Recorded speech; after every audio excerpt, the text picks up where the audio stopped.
He said, I'm recording this, so you have to watch out what you say about me. Oh, darn it. Yeah. Yeah, go ahead. Looks like a lot of folks are still kind of popping in, but we're going to just rock and roll. Welcome, everybody, again. Sure appreciate everybody's presence. We've sure had some great conversations going on kind of on the side. If you haven't had a chance to participate in those, we're really going to work on that tomorrow. We're going to have some small groups tomorrow, and that will facilitate a little more conversation, which is something I was hoping to have happen at this training. Today, we're going to be covering a short presentation on air concerns, the SWAPA heat concerns for air. We're going to have a presentation on data collection and management, and sort of like the how to organize the whole thing kind of idea, with a little bit into what the individual planners can be taking out into the field as far as tools and forms and things like that. We're going to have some special presentations, one by Joe Lang, who is an NRCS engineer who works a lot with the EWP program, the Emergency Watershed Protection Program. We're also going to have Bob Clark speak about that a little bit, who is a former conservation district planner from Okanagan. And then he's going to talk a little more about individual project management. So our presentations will probably overlap slightly, but that's okay because this training's for planners, so go planners. And then I'm going to have Craig talk a little bit about how to take that data that we're finding on the individual parcel level and shooting it up into bigger picture kinds of projects and funding requests and things like that. Does that sound good? If it sounds good, everybody, like, put something in the chat bar, make a thumbs up, do something so that I can tell that you're alive and out there, okay? And I love you guys so much, but I actually am gonna have to turn on the share tray thing, which means I'm gonna lose all of your faces, which is counterproductive in my mind, but yay, good job. Thank you so much. Samantha, Mike, Katie, Rachel, thanks for commenting in the chat bar. Appreciate that. Okay, I'm a little more organized today than I was yesterday. I sure appreciate you guys' patience yesterday. And hopefully you can see my screen. Craig, can you confirm that you can see my screen? Yep. Perfect. Thank you very much. Are you requesting control over my screen, Bob? No, I don't think so. Okay. Accidentally, maybe. Apparently, it seemed it was trying to do that, and there was a play button here. Okay, there we go. All right, so we're going to talk just for a few minutes about air. Air is not one of the more high priority kinds of topics, but in fire recovery work. But I do want to talk about some considerations because they do impact planners quite a bit that are out on the ground taking these inventories. So during the fire, we're going to talk about a few things. We talked already a little bit about smoke, the fact that you may not have good visibility when you're driving around. You may be able to be easily disoriented when you're out in the field. These fires last for a long time. It's not just like an event that happens and then it's done. Sometimes the smoke can linger for months and months. So it's a really good idea to be prepared for that and to understand that will happen. Another thing that can happen during the fire is those cinders that we've talked about before, where the big logs are burning, that air is moving up into the air and then dropping cinders miles, in some cases, away from where they were originally going. So when you're in the field, especially if you're doing these early assessments, you want to be really aware of what's going on around you and what those conditions are like, and the potential that you may have to be trapped by some new fire. So we talked a little bit about that yesterday. The wind can actually push the fire in these shifting directions. And so you really want to be careful about how close to the fire perimeters you're going, watching for those, cinder sparked fires outside of that, or even in open areas within that fire perimeter. Just basically like you are usually when you're doing planning out in the field, being observant and taking precautions. So a good one for thinking about this is actually we use the N95 masks sometimes when the smoke would get really thick. Even sometimes in town, in the office, we sometimes were using N95 masks just to clear some of that particulate from the smoke. After the fire is another big consideration for that inhalation danger, ash and inhaling the ash. And back in the olden days, they used to make lye to make soap by pouring water through ashes. So you can imagine that anything, like if it gets into your lungs, into the moist tissues in your lungs, or into your eyes where there's, you've got tears in your eyes, that ash can cause some chemical reactions that are not very pleasant. And so you want to be really careful about, walking through the deep ash piles and kicking up a bunch of ash and not being aware that can really impact your lung capacity and your health, right? Your lungs and your eyes especially. And then I wanted to give a picture of this. My husband took this picture not very long ago, actually. This is a part of the Cold Springs fire, particular site here near Omak. And this site has continually, daily had wind-driven erosion coming off of that parcel. It's actually a group of parcels, but you can see that wind, and that's not a very breezy day. Okay. Terry, am I supposed to see something? Is it not showing? It's not showing. Sorry. The title slide, and that's it. Did we get stuck back a ways? Okay, hold on. Yeah. Let me try again. It could be I'm having a little bit of trouble with my computer this morning, so.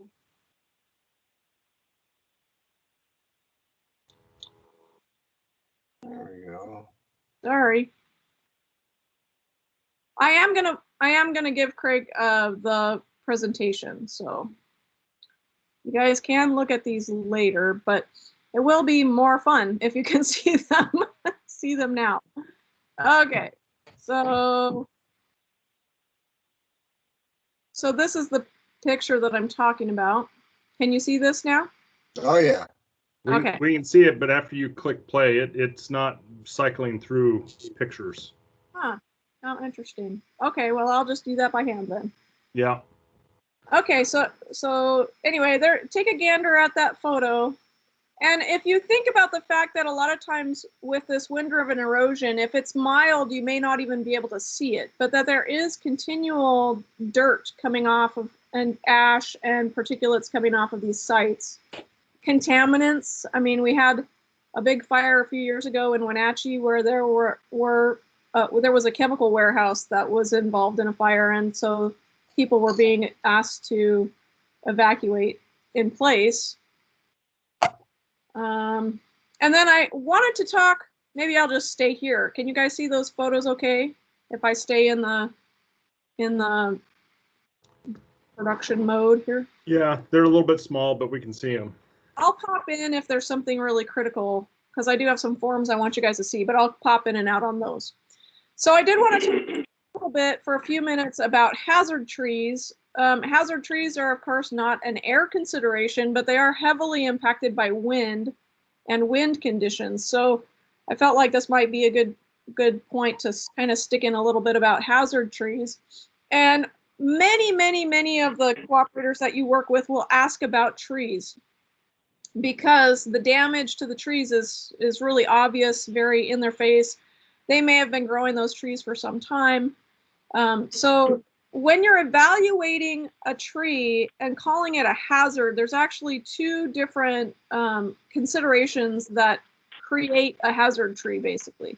Both the condition of the tree and what's underneath it, right? So the infrastructure or the people involvement or something that's going on underneath where that tree might fall.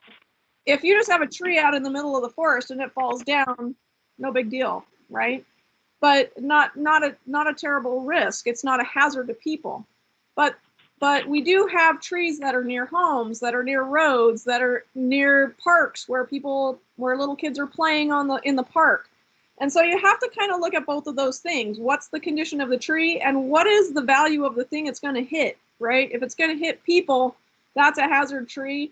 That's a higher priority to take care of in some way, okay? And then a lot of people actually asked about how many of the trees would survive.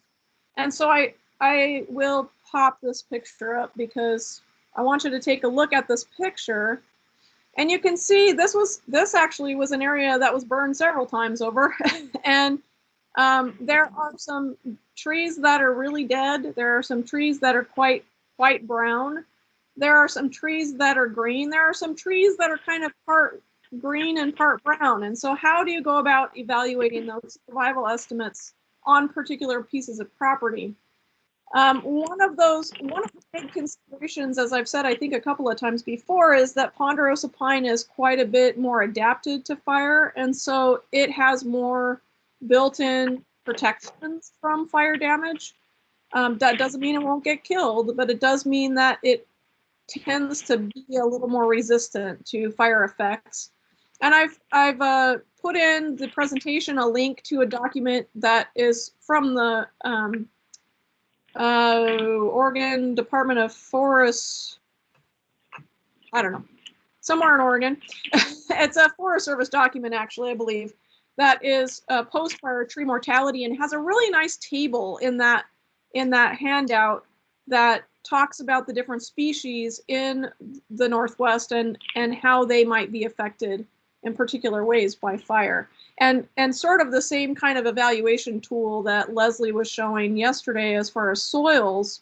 And you guys really need to go back and look at her presentation and pull out that fire severity, that soil damage severity table in that handout, because that one was one that we used a lot. We used something similar to this quite a bit as well. You know, those are the kinds of tools that you want to be starting to collect so that you have them ready when you're ready to rock and roll about the, when things start happening and when you start talking with landowners. A lot of these are useful for us as planners to go through and kind of be super familiar with. But then we'll talk in a minute about going out on site visits and taking some of those kinds of materials with you for things that are continual questions coming up with landowners can really help those landowners feel like, okay, I'm not alone. Other people have thought about this before. I'm asking questions that are important, and they can take some time and look over those materials. So that's my brief introduction. I don't know if you guys want to do a break this soon, or if you'd rather not do a break this soon. What do you think? Put in the chat box whether you want to keep rolling or whether you want to stay and or go take a break. How about that? Okay. I still can't find the chat box. Oh. We hid it from you. Oh, okay.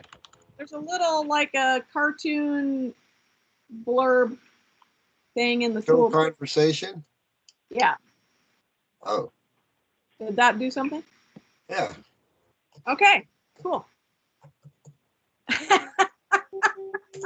Thank you, Craig, for the rolling panda bear. All right, we're going to keep rolling. Keep rolling. All right. Way to keep people awake. All right. I'm going to go back to my presentation because it's in the same presentation. So there we go. Come on. Nope. Gotta do it. Okay. And I do have a couple of different parts in this next section, so maybe we'll break at the next. I want to talk a little bit, we talked about this quite a bit yesterday. What I'd like to talk about right now is you've got this thing happening, you've got some people that are willing to do something, you know kind of a little bit about what you're supposed to be looking for and what's been happening out on the ground. What do you do then? How do you organize this work, right? And Craig is an expert at this and probably should be teaching this section, but I did help to prepare some tools and for work crews and things like that. So I'm going to talk about my experiences and what, as a kind of a person who likes to organize stuff, my perspective on how to go about organizing the work. Does that make sense?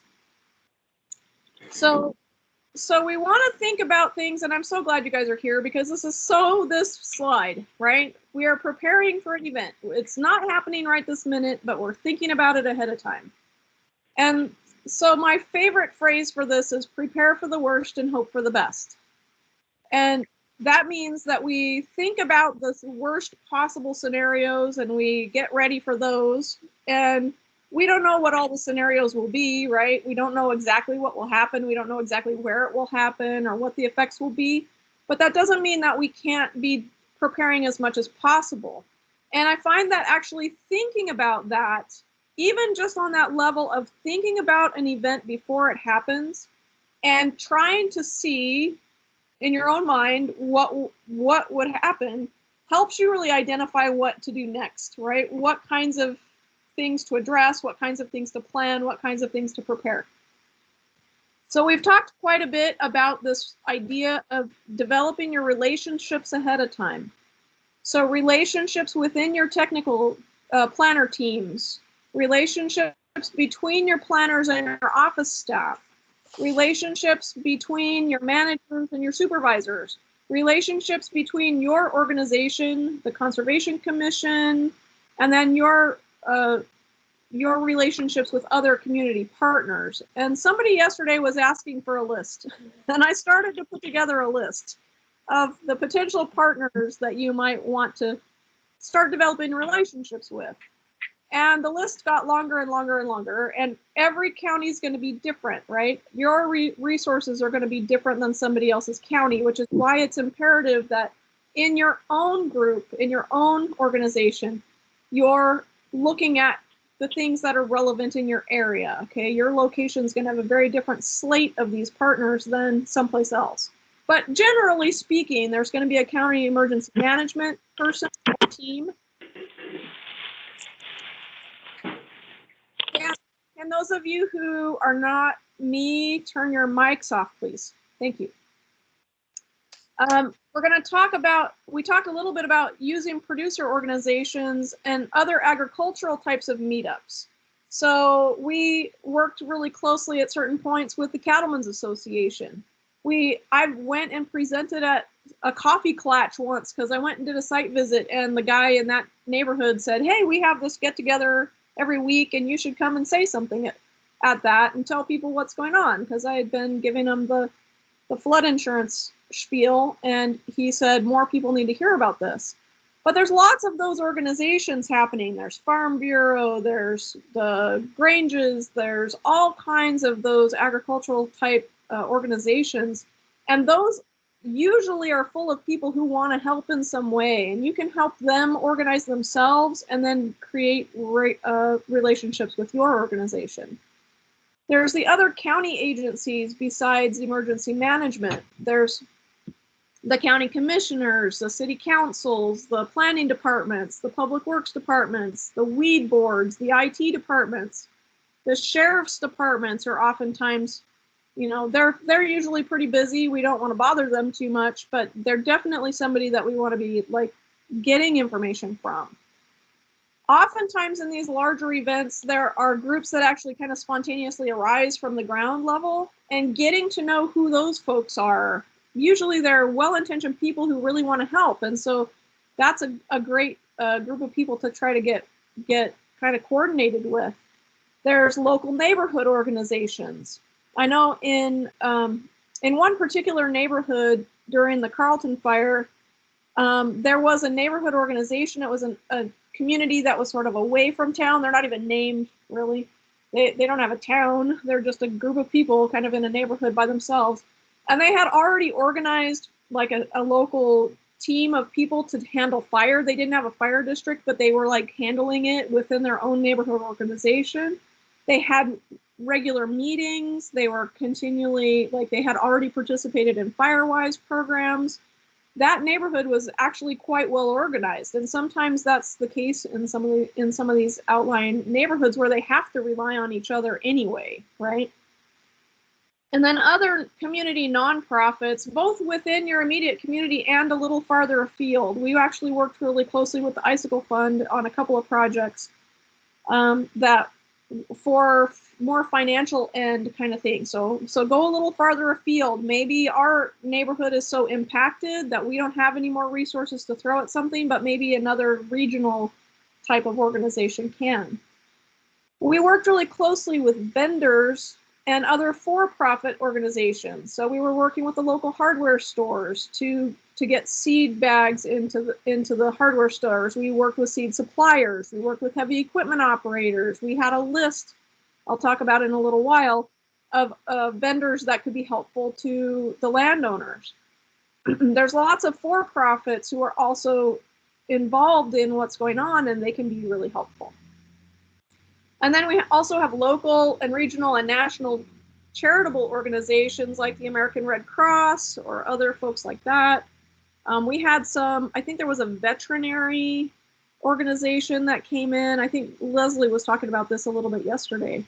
A veterinary organization that came in and helped out with some of the veterinary needs in the neighborhood. And we started to go down that path, and then we realized that was sort of out of our wheelhouse and someone else was taking care of it, and we pulled back and we didn't participate in that particular part of recovery. That you really have to kind of decide who is the best at what is going on and figure out how to use those folks in the capacity that they're best suited for.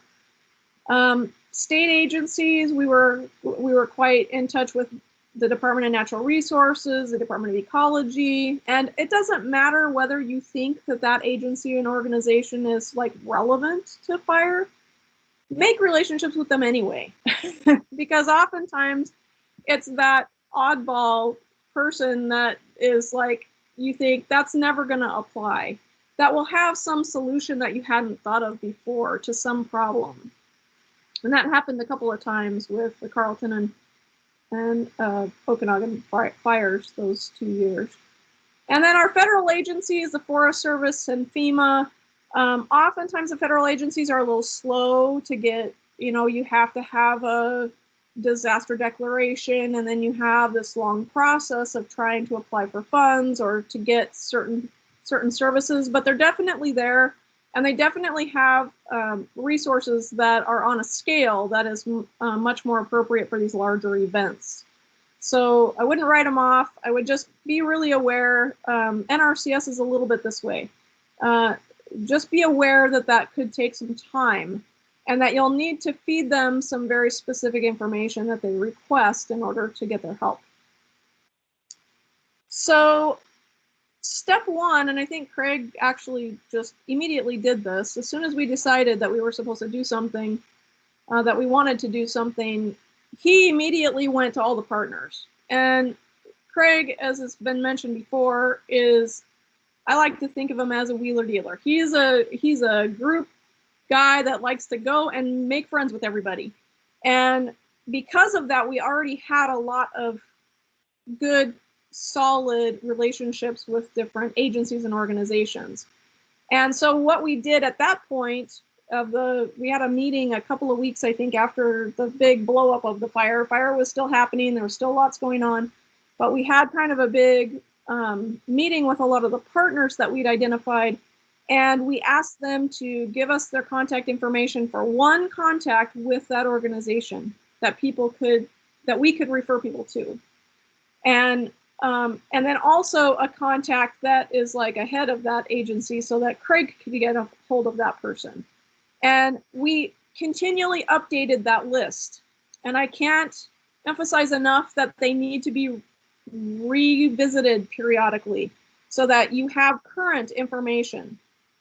There were a couple of times where we had people say, yes, I think we can do this. And then later they said, well, we really can't. There's no way we can. And so we had to take them off the list, and that's fine. As Craig said, we all have our wheelhouses and things that we are good at doing. But we do need to update those periodically and make sure that they're accurate. So meeting frequently for updates, whether that's by phone or a real meeting. We definitely want to respect the other agencies' boundaries and capabilities. The landowners in this instance are in that position of being kind of traumatized, and oftentimes their best and worst comes out of them, right? And occasionally we ran across someone who was like, I'm going to sue the DNR and I'm going to do this for that person, you know. And so we had to be kind of careful about what we said with these people, because occasionally one of them would really get unhappy and call a lawyer, and they would start some kind of legal proceeding against that agency. And so we want to be very professional. We want to be very clear about what our parameters are. We want to let people know exactly what we can and can't do for them. Even if we have to say, we don't know what we're going to be able to do, we're taking this information, then we can come back later and tell you what programs we have developed from that information. But we don't want to promise anything that we can't deliver on. And we don't want to get into a position where we're bad-mouthing some other agency or talking smack about somebody else, okay? It's just a matter of professionalism and safety of our own liability on the planner's part, for sure. So it did work for our conservation district, and this may not be true for all conservation districts or all organizations, but it did work for us to be something of a clearinghouse and a contact point for multiple different agencies and organizations. And that had some benefits. Like Leslie talked about yesterday, it streamlined that process for landowners. We weren't dealing with home problems, we weren't dealing with things that the county was really in charge of, but we were, for most ag producers, sort of a one-stop shop. And we were able to then refer people who needed programs with other agencies to send them to them after they'd come through us first. And we sort of sorted them out, right? We referred them if they needed referral, and then those agencies could actually focus on serving those people that actually needed their help and not have to deal with the big mass of people just coming in and asking questions or whatever. So for administrators, I feel like there's some preparation within the office that kind of needs to be looked at, and that is creating an in-house emergency plan. Doing this work at the beginning, thinking it through, and usually they have one. Oftentimes it's not very specific, and that's okay, because like I say, you can't know exactly what emergency is going to come down the pike or what exactly is going to be happening with it. But I would actually encourage that it includes staffing considerations, financial reserves within the organization, having a backup plan for an office location should you have to evacuate, some issues like that. And we're actually going to do some role playing tomorrow that will play a little bit with some of these ideas. But for now, just remember that there's something to be thought about in those different categories. And then we definitely want to be thinking about what happens if we have a staff member who has a loss in their family. What happens then? How do we reorganize ourselves and cover that person's work? How do we balance the idea of working a whole bunch of extra hours because we have to get this work done, and then there's not enough hours in the day to do it? Thinking about those things kind of on that day-to-day basis, on that personal basis for your staff is really helpful. And then we had this beautiful company culture of personal support and flexibility. So being able to, we kind of had a culture where we did that already, where we supported each other. If someone was down, we picked them up. If someone was having kind of a personal problem, we were able to support them in various ways. But being flexible about things, especially in this emergency situation, is extremely important. And that's going to be something that could be difficult for some folks to deal with if it's not thought through ahead of time. So what you want to plan for is a huge increase in the number of calls, walk-ins, and site visits. You're going to have all this data that's coming in from your planners. You've got landowners in states of shock and grief, and many of them are walking in. You're going to need to prepare paperwork and workflows, and I know that it's difficult to do that ahead of time because oftentimes you don't know what exactly you're planning for, but you can have some kind of structures in place. You know, you have somebody in charge in a particular way. So say, well, for in my case, for example, I was a planner. I was one of four planners altogether, and Craig said, "You're in charge of landowner contacts," and someone else was in charge of outreach, and someone else was in charge of building those relationships on the community level, and someone else was in charge of making sure all the money came together. So it's good to have kind of a structure in place, even if you don't have a lot of staff. Imagine what it would be like if you were bringing staff in from someplace else. And I would actually really, really recommend that you do that if you have at all the opportunity to pull some staff in, or volunteers even from other CDs coming from elsewhere. But I would actually be really careful about who you bring in, just because they're going to need to have either some experience or a good level of maturity, and they're going to have to definitely be people, because you will not have good success with landowners if that's not the case. And then definitely, as Leslie pointed out yesterday, use the resources that have already been developed. Don't try to necessarily reinvent the wheel, but then you can oftentimes adapt these materials for your specific circumstance. So maybe you've seen something somewhere else. We actually had a really good handout from New Mexico. And so there are lots of resources around. Wildfire is a big issue all over the West, and so there's lots of different resources available. You can definitely pull something in. And we actually called some of those people who created the handouts and said, hey, would you mind if we borrowed that and tweaked it a little? And oftentimes they were really eager to let us do that. So here's the funny thing, Terry, that handout that we stole from New Mexico got sent to a conservation district in New Mexico last summer when they were having struggles and they're trying to figure out what to do. And we sent them our version of the handout that we got from their state. So things do get traded back and forth, and they get improved each time. So, you know, don't be afraid to ask, and don't be afraid to share. Absolutely, absolutely. So I want to talk for a little bit about outreach and education. We kind of haven't hit that very much so far. I do want to, we talked a little bit yesterday in just some discussion about going where the people are. If you're hosting meetings and no one's showing up, I would change tack and go do something else, okay? Plus, and this is a consideration that we had to think about a lot, multiple media outlets and channels. Use everything you've got, because some people will not have radio service. Some people will not have cell phone service. Some people, we had a whole section of the county that the electricity was down for 3 weeks, and it was very difficult to get hold of people there. You don't know what those impacts are going to be to your different media channels and outlets, and so you want to be able to cover through those. You may not be able to cover everything all the time, but to have a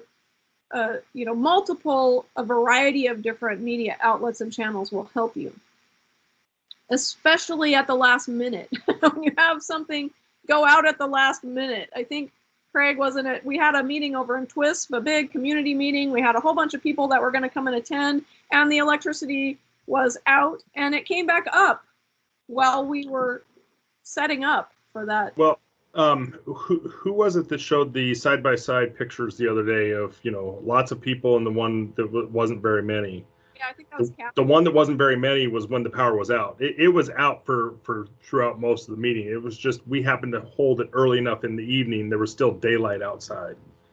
Right. And we had to plan that way because we knew there wasn't going to be electricity at the site. So with your outreach and education, here are my suggestions. That you include some of the most basic information, okay? these folks are overwhelmed anyway, and so anything that's too long and involved is just going to go past them, okay? So sticking with the most important information, really sort your stuff so that you've got it down to the nitty-gritty most important stuff, okay? Giving people action steps to do. So James didn't talk about this a whole lot the other day, but I took a training on the mental health of folks in disaster situations. And the three things that people need most in those situations is hope that something will be better later, an activity to do, something to physically do, and a plan to help them get somewhere. And I feel like as planners, we're uniquely positioned to provide that, because really that's what we do all the time anyway. And if we're going out there and we're seeing the grasses come, you know, they're this big, but they're coming up, and we're seeing that and the landowner is not, we're giving them hope if we point it out to them, right? So giving them some action steps, some things that they can actually do, that is super important. And I think that you all, since you listened to Catherine speak yesterday, may have a good idea of where I'm going with what the most important thing might be at this point in this early fire recovery stage, okay? Also, you want to be just answering questions, because people will have a ton of questions, and answering them will help them feel much more secure and understand more about the natural processes that are actually happening during fire. A lot of people feel like there's this big thing, this act of God that fell on them, and they don't understand why. And if you can help them understand that this is a natural process, happens periodically, we know that things have been, you know, evolving that way in nature for a long time, then they can sometimes get their head around that larger picture. The most important thing in your outreach and education, in my opinion, and this is just me, and Craig, you correct me if you feel like something else, but flood insurance. In this very early outreach stage, that to me is number one. Just get out there and talk about flood insurance. And yes, it's outside our wheelhouse, but if we're going out there and talking to people on their sites about stuff that's going to happen, we need to be talking with them about flood insurance. For me, it's number one priority for both outreach and for planners, because your planners are going on site and can actually give a specific answer to some of these questions for that homeowner. Normal homeowners and farm insurance does not cover flooding, okay? It doesn't also cover things like irrigation and fences and animals and stuff, unless that insurance agent has walked those people through and asked them those questions. People do not understand what their policies include, so that's another thing you can encourage them to do, is go read your insurance policy. Terry, real quick, I want to jump in a couple of things. One, yes, I agree.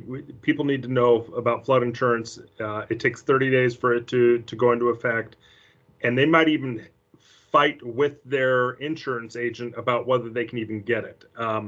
If the insurance agent is legal to do business in the state of Washington, they're required to sell it if you ask for it. They don't like doing it because it's messy and it's time consuming and it's not very profitable for them, but they're required to sell it. And if the people are having problems with it, they can contact the insurance commissioner's office or FEMA, and yeah, it'll get taken care of. The second thing, particularly on this issue of flood insurance and what all is covered under the insurance and everything else, people need to know when you're doing, pre-fire, Firewise type activities and things like that, to let people know that these are things out there that they really should consider, talking to their insurance agents about what is covered and what is not covered in the case of a fire. We're also starting to see a lot of people, insurance companies are starting to look at where homes are in relation to hot zones for potential fire that DNR has been producing. And they're starting to get dropped for fire insurance. And some people are finding it difficult. I've talked to one person, they had to go all the way to Lloyd's of London to get homeowners insurance because it was the only place that they would sell them a homeowners insurance policy. There's just all sorts of crazy things that are going on out there. So there's a lot of those types of issues that are really kind of they're up in the air right now. There's a lot of changes going on. So, and I see Matt's got his hand raised. Terry, I don't know if you want to take questions right now or not. I'll take a question right now. Sure. It's actually on what you were saying, Craig. It's not really a question, but I actually have experienced that here on the west side, to where a landowner bought a home out in the Wooey, and his insurance would not insure him because of where he lived. Yeah, it's happening. And real quickly, Catherine talked about the post-fire flooding too. Here's one that's going to that'll just throw you for a loop. Our next presentation is about emergency watershed protection. EWP will protect homes that exist. It will not protect homes that have been burnt. Makes kind of sense, right? Well, here's the problem. So homeowner's house was burned. Homeowner's insurance says you must start rebuilding within 1 year, and you have to have the house built within 3 years.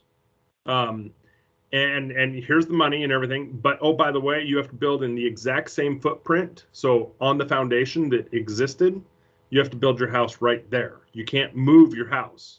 Otherwise, you void your insurance, and now you don't get any insurance money. So if they build their house there, they're at threat of wildfire flooding. But by the time they get their house built, the EWP program is long gone, the window's closed, and they can't be protected.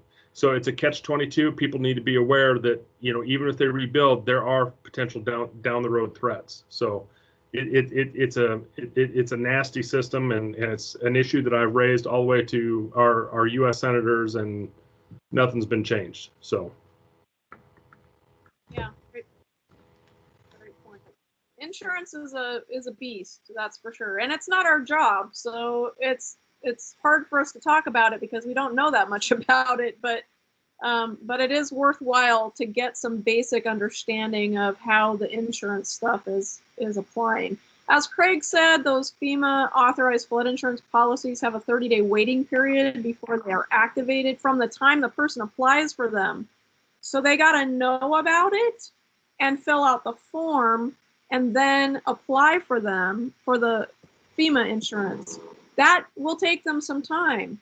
And then they've got that 30-day waiting period. And so it just is so imperative that that be an immediate thing that people hear about. It just right out the door, right? The first time, I think we were doing that in initial phone calls with folks. If we had any idea, we were asking them some kind of specific questions when they were calling in. And are you downhill from the fire zone? You know, was there fire up the hill from you? And if there was, we would tell them to go check, investigate their flood insurance, just because anyone downslope. You saw the pictures yesterday that Catherine showed of Wenatchee and the area that burned above town, and all of town was not burned. But that entire town was in danger of flooding because of the burn on top of the ridge.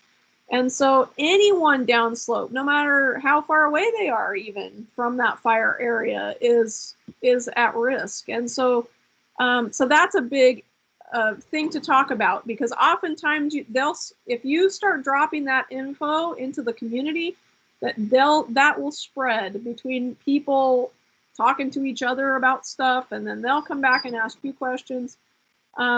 As Craig said, oftentimes the insurers were not that aware of the details. They didn't know that much about it, and so we were like handing them pamphlets and such like that. So just don't assume, number one, that your insurer already knows about it, and number two, that they understand that it applies in this particular instance. And yeah. So anyway, have I gone on enough about flood insurance yet? probably not, but that's okay. We'll move on. Okay. Let's take a little break because I've been yammering for a little bit. Let's go ahead and take a little break. Many of you, not many of you, but some of you did the assignment for the last break, which was tell me what your role is going to be. And some of you had chosen roles as landowners, and I'm actually okay with that. I'm not quite sure how it's going to work within the scenarios that I've got planned, but we'll make it work. However, many of you have not yet told me what role you'd like to play in tomorrow's game. And I know that it sounds like a game, and it sounds like it's fluff, and it sounds like it's probably not that important. However, we've saved a lot of really good information for the game. So, so yeah, you should come to the game because it's gonna be fun, because I believe that learning things ought to be fun, but also it's going to be very educational, and so you don't want to miss it, and you definitely want to put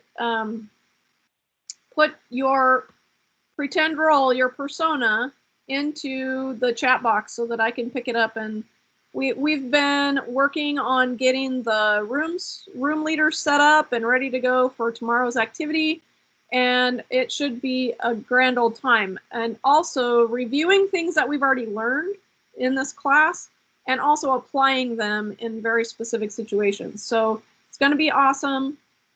Terry, before we go to break, remind everybody what their options are for the roles. Okay, so yeah, for roles, I would say you could take a role as a community partner. You could take a role as a district manager. You could take a role as an office person. You could take a role as a planner. Like I said, a couple people chose roles as landowners. That's going to be a little bit tricky because this class is for planners, right? And we're talking about what we're going to do. What are you laughing about, Craig? Bob's comment in the guest in the chat room is obnoxious landowner an option? And if Bob is going to lead one of the rooms, I would say yes, he should get several obnoxious landowners because he knows how to deal with them very well. He's gotten lots of examples to follow for sure. And I'm sure that if he was a landowner, he would be rather obnoxious. So yeah, I'm sure he would play that role well. Yeah. Okay, go take a short break, about 10 minutes. It's about 2:47, so about 2:57. Let's come on back, and we'll go from there.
Was that you typing?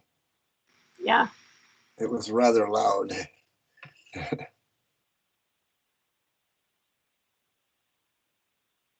How's Pat? He's a little better. He's still not feeling great, but he's vertical, which is good.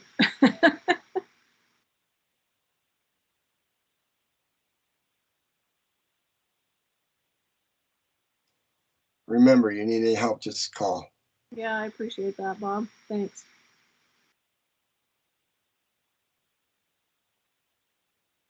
We're doing okay for now. We're sanitizing everything in sight, so.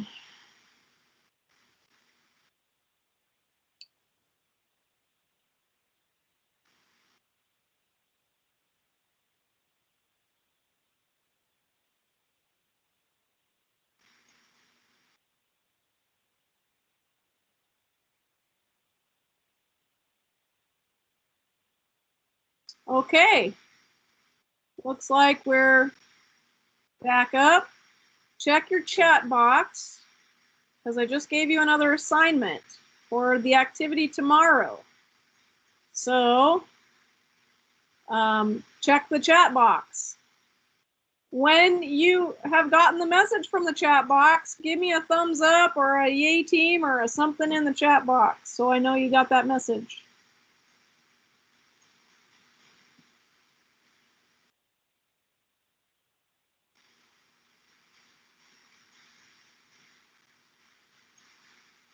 Awesome.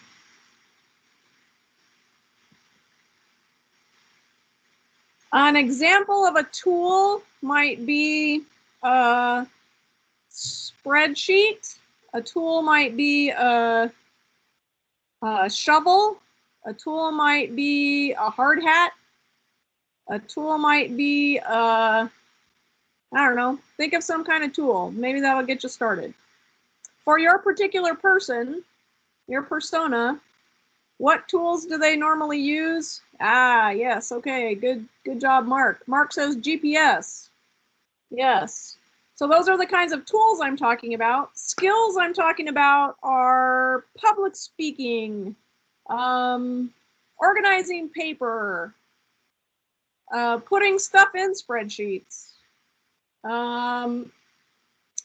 identifying grasses,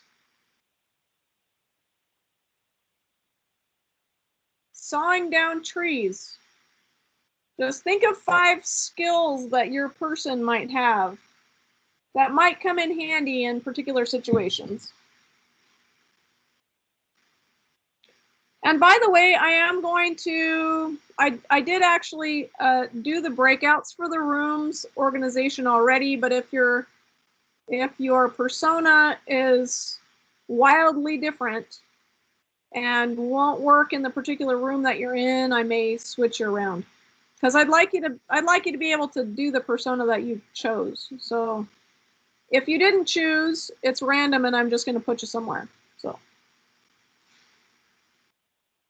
okie doke. And you can just write those down on a piece of paper or post-it note or something. Just have them handy for tomorrow. Okie doke. Off we go. Yes, Dan Downs. You have a question, Dan?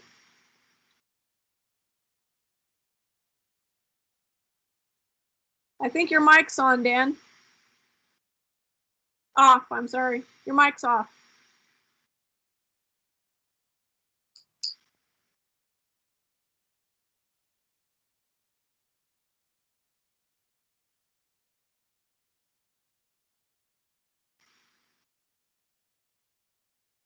Oh, can you hear me? Oh, there we go. We got you now. Okay. I'm sorry. That's okay. I was just saying, I'm not going to be able to be here tomorrow, Terry, so don't put me in a room. we actually have more people in the rooms than I'm really happy about, so that's just fine. Don't bail on me, everybody else, okay? Unless you have a good reason, don't bail on me. But if you've got a good reason, we do have a little capacity to be moving out. So it's not going to be a great loss, or you'll miss out on the experience, which I hope will be very useful, but it won't be terrible if you miss it. We're glad you're here, Dan, and I'm glad you're here today. That's awesome.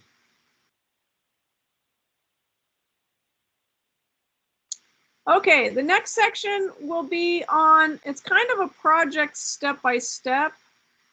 Can you guys see my screen now? Yep. Thank you, Bob. So we're going to talk a little bit about forms and data management. As planners, we're kind of used to dealing with forms and you know, already set up kinds of tools and things like that when we go out on site visits. The forms that we use for fire recovery, as Bobby mentioned, the things that you normally assess are no longer there. So they look very different than they did before. And they don't behave the same way that they would. Like if you did a streams assessment on a post-fire stream, you're going to be literally up creek without a paddle, because there's no way that stream assessment is going to reflect anything but chaos and damage, okay? So we're going to collect information a little bit differently than we normally do. So I'm going to talk about this from a high level and from various different perspectives as well. So on the office staff side, and oftentimes planners, because it takes us a little while to get out into the field, we end up serving as office staff in the meantime in this early recovery stage. So we're going to collect some information from the landowner. This is going to be in some cases similar to what we collect in other situations, but oftentimes it's a little bit different. We definitely want to try to collect as much information as we can before we go to the site visit, okay? And I'm going to tell you some ways that we can do that are kind of unique and different. But we definitely first want to, sorry about that extra window there. We definitely want the date and the time that they contact us, okay? And that will become important later. Definitely take it down though. And I know that seems like an extraneous piece of information at this point, but it's going to come in really handy later.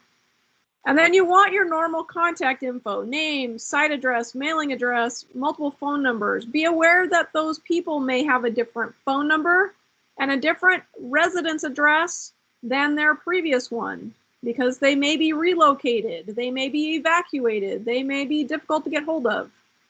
They may have relatives that have a phone number that's easier for you to get hold of their relative than them personally.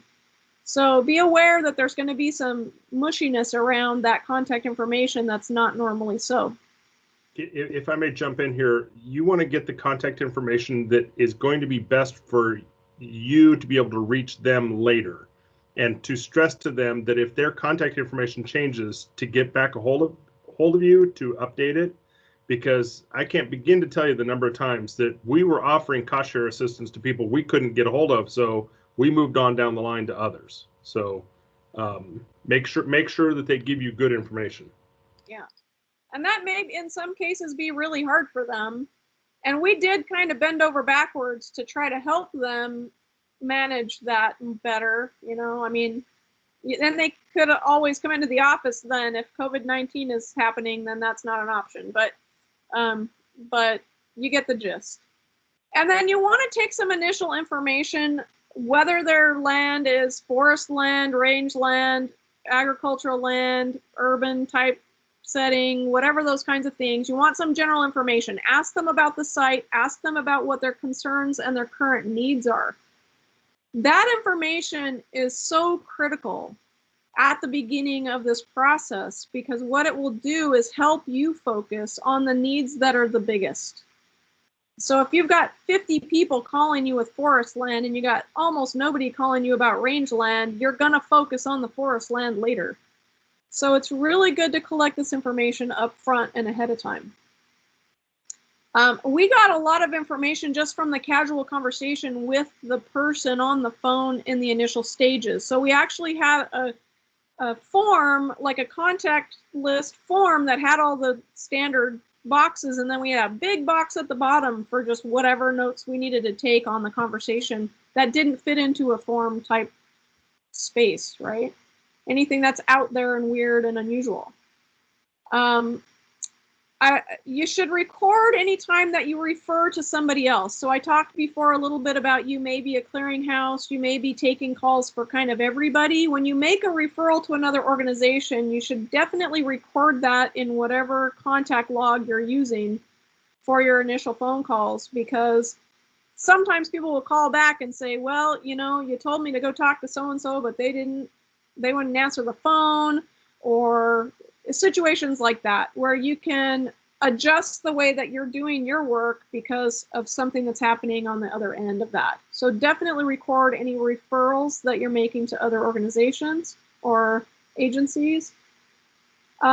I would use tools like spreadsheets. I've been working in another realm with communications relationship management systems, CRM systems. Those seem like that they might be able to be adapted to this kind of landowner work. At one point, we had an Access database with forms that we were using to collect some information and data. Use the tools that you're familiar with, use the tools that you have available to you. And I would recommend actually that you not use tools that you're not familiar with. Don't try to learn something new in the midst of this emergency, because you're going to be overwhelmed already with the amount of work that you've got to do. And learning a new tool is just another layer of complexity on top of that. And then we always had something whenever we were doing outreach work to landowners to get a site visit permission form from them. You would not believe the amount of chaos that's happening out on the ground in these post-fire weeks. And oftentimes people are extremely defensive about their property for good reasons. And they or their neighbors or their friends or their family may come after you if you are traipsing around on somebody's property and you don't have some kind of official reason to be there. And the liability for a planner in this situation is quite high. So I would definitely, in part of your process, just put it in as part of the process from the very beginning. Send that person a site visit permission form and have them send you it back signed, so that you have some document to take with you in the field that will limit, it won't completely protect you. If you talk to lawyers, there's no complete protection from liability lawsuits, but it will definitely help when you're out on the field to have some form that they signed that allows you to be on their property when you're site visiting. And you can write that however you want with whatever protections for the landowner, you know, but it's definitely a really important thing. So I want to talk about this process a little bit, because basically what you're doing is you're sifting this huge pile of people down to the people that you're actually going to work with. And we don't want to like tell people, you know, get out of here, we don't want to work with you. That's not a happy message. But what we can do is help people sort themselves into groups, right? So if you're taking phone calls and you're in this situation where you're kind of a clearinghouse, and they mention something that another organization will do much better than you will do, refer them to that organization for that item, okay? Let them sort themselves into these groups going to, say, long-term recovery group for their house burned down and they don't have any money and they can't replace it. Send them to the insurance company for flood insurance. Send them to the, I don't know, the FSA for livestock losses. Send them to all these different agencies and organizations, and that will get some of those folks completely off your workload because they're not needing the things that you can provide. Any kind of quick questions, as soon as you can deal with those, deal with them. So if you've got an initial an initial phone call, and you can just answer a question within that initial phone call, and it's done, and that's all they needed, then they're off your plate. And you don't have to deal with them anymore. Maybe that requires a follow-up phone call with a planner or someone who's more familiar with tree damage or something. Just refer it to them quickly and get that question off the plate. Real quickly, one of the things that we've done in the past is we share information with people that come in and tell us what they've lost with the local NRCS and FSA office, and they do the same. People are going to get a little bit cranky about having to go to all three to sign up, but there are specific things that if they're an ag producer or they think they might be an ag producer, they have to actually talk to FSA. There's no way around it. They have to do it themselves. They can't have a family member do it. They can't talk to us and have us do it. They have to do it themselves, and there are time constraints. And so that's another thing to do is, really kind of communicating the need for them to get out and talk to those other groups. Yes, we would all like a one-stop shop all, but it's not going to happen anytime soon. Yeah, good point. Yeah, you have to kind of do that middle of the road with that, right?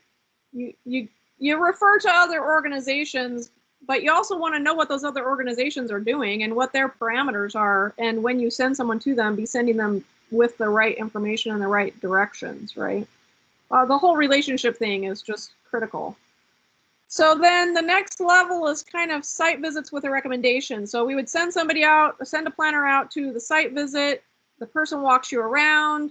There's not really any kind of project there that we could possibly fund. We'll take notes, we'll take photos, we'll do a regular site visit, and we may be able to make some recommendations on site or give them some ideas or give them some guidance about what to do about something but it's not really a project. And so you can do that and then get them off the list, move them off the list, so that you're basically sifting down to the things that are really things that you can help them with, okay? And those site visits oftentimes will come with other referrals to other organizations as well, because oftentimes you don't know what's going on the ground until you go out there. And then those properties that have actual project potential, one thing that we learned in the first year fire that we really implemented in the second year fire was we knew that certain programs and funding sources had certain limitations to them. And so oftentimes there was a project potential, but the person had no money for cost share. They couldn't come up with the 25% to cost share on something. You want to be really honest with folks right up front about that. We had a rule after the first year because we realized how difficult it was to spend a bunch of time trying to call people back that we couldn't get hold of, that they wouldn't answer their phone. We said, if you don't call us back after we've tried to call you 3 times, you're going to the bottom of the list, because we can't take the time to keep trying to call somebody, right? So in some cases, those hurdles were sort of there already just from the situation. And some of those were hurdles that we actually set up so that we didn't waste our own time and energy and resources on somebody who wasn't going to respond, right? We're not kicking them out. We're just letting them know, if you want to participate in this, these are the things you need to do. And if you can't do those things, then maybe there's some other options, or maybe you can do the job yourself. We try to be kind about that message.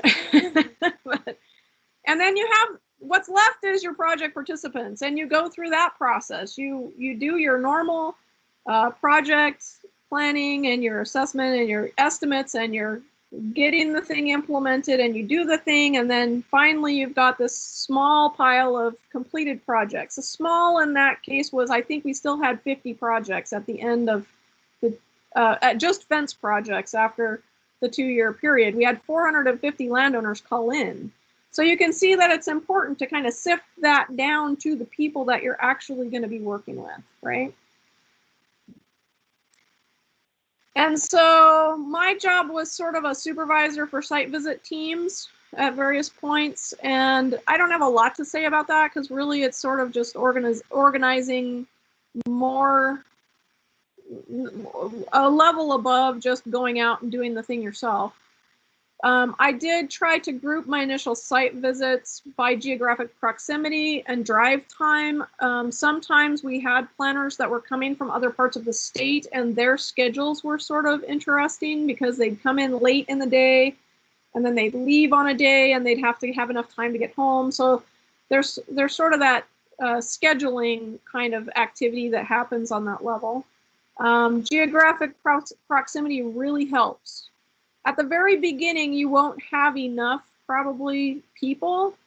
I mean, the driving distances are probably farther apart at the beginning, and then they get smaller later when you've got more people involved in your process, more landowners involved in your process.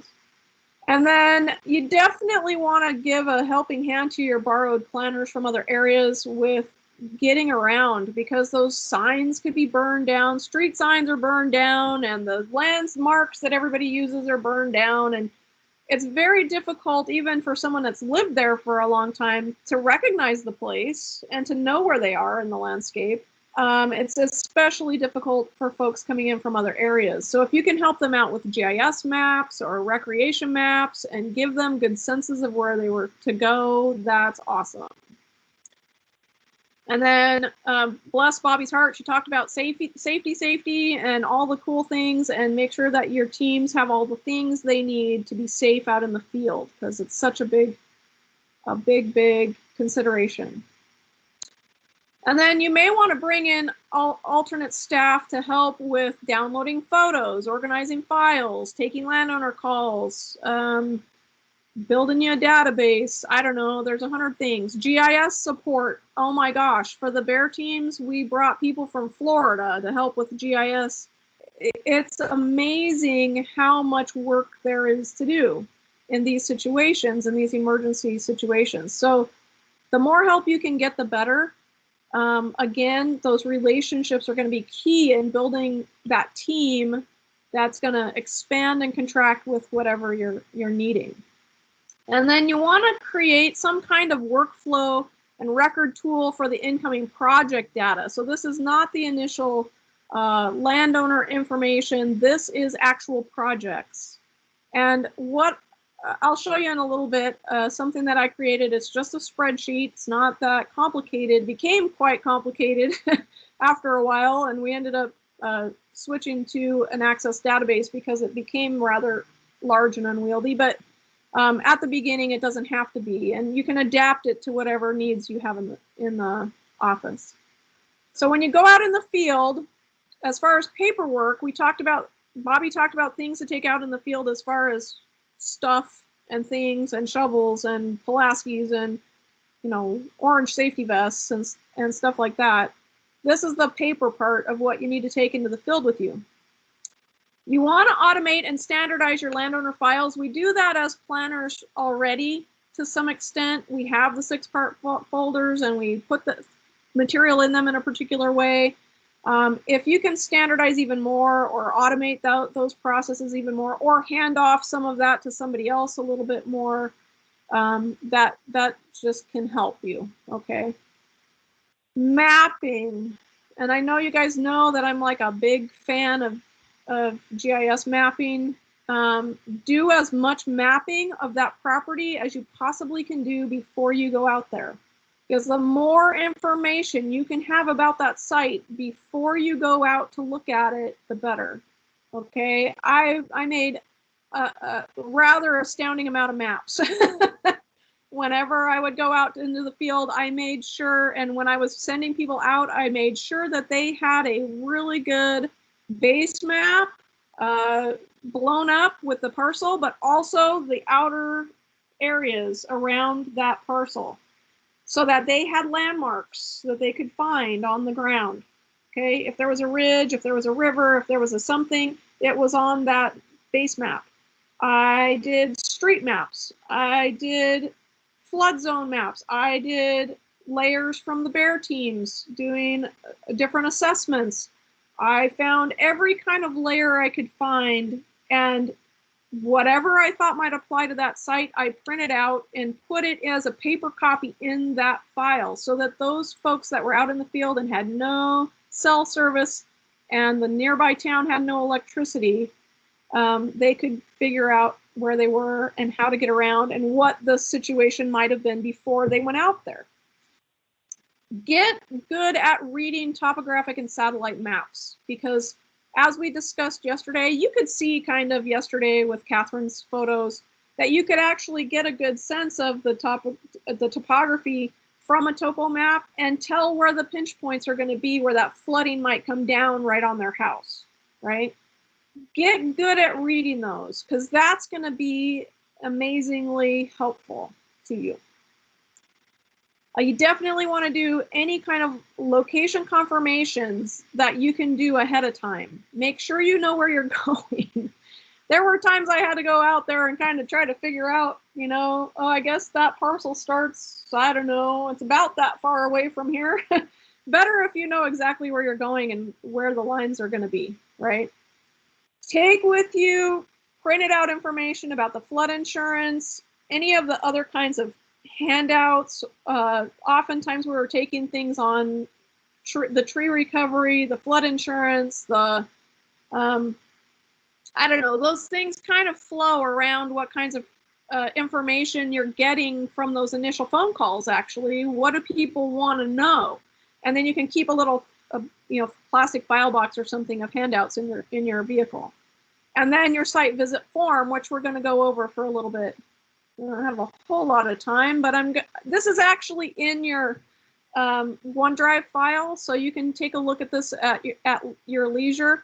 This is the current Okanagan Conservation District site evaluation form that we developed from some other tools that we borrowed and adapted as we went along. So I just want to go over briefly the things to look for. And I know that this is probably what y'all came here for, so we're going to take a little time for it. And I can't see very well on my screen, so I'm going to pop this up a little bit bigger. Can you guys see that now?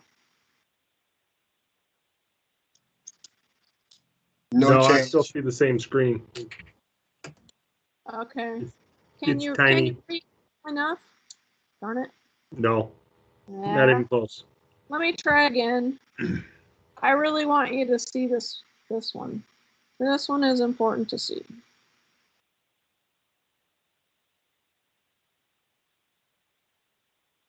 Oh. Oh. Okay, now all my buttons disappeared. I don't know if I like Teams, Craig. There we go. Most people don't. It's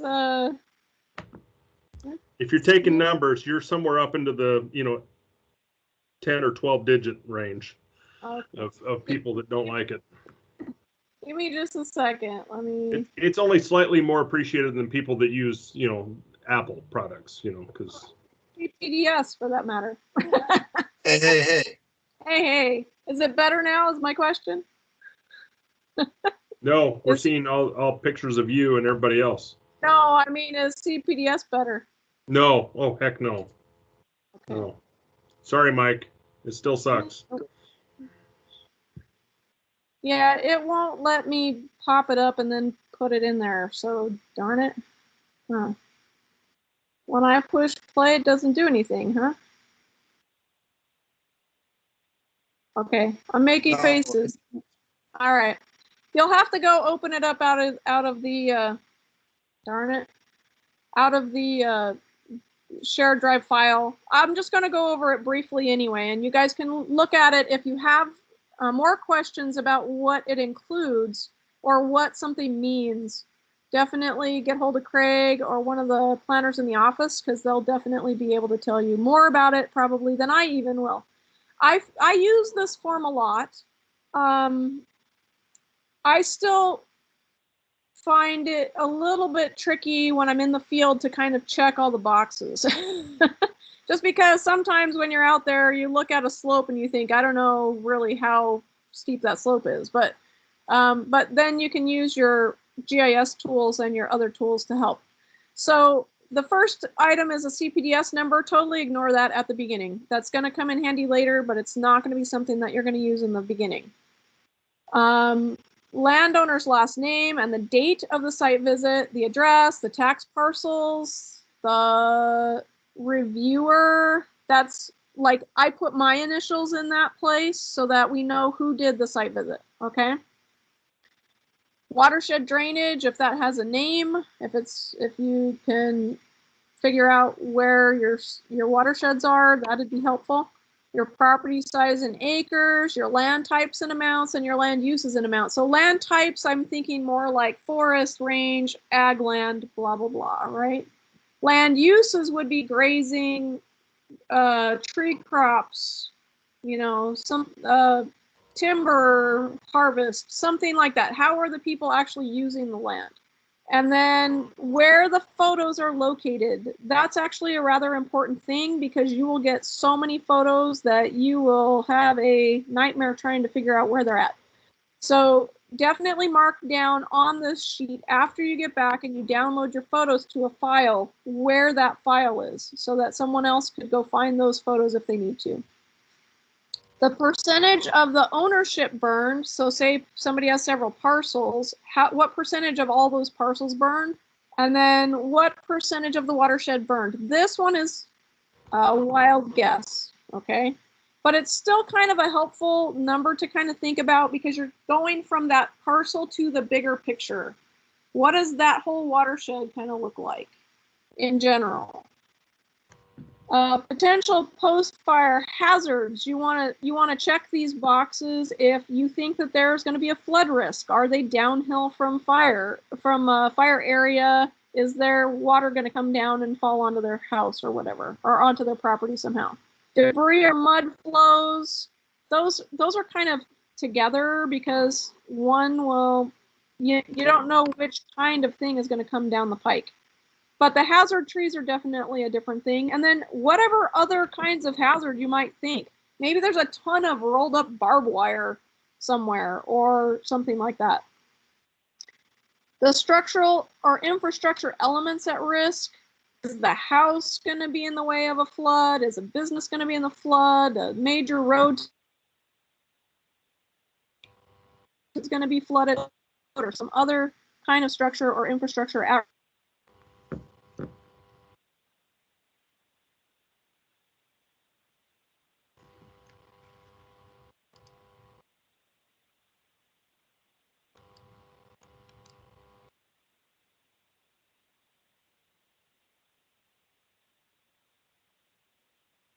Did we lose Terry? We might have lost her. She appears frozen. I was trying to share the form from my side. Can you guys see that? Yeah, I see it, Okay. but it's a little bigger. Yeah. Yeah. She just sent me a text. She's trying to get back, log back in.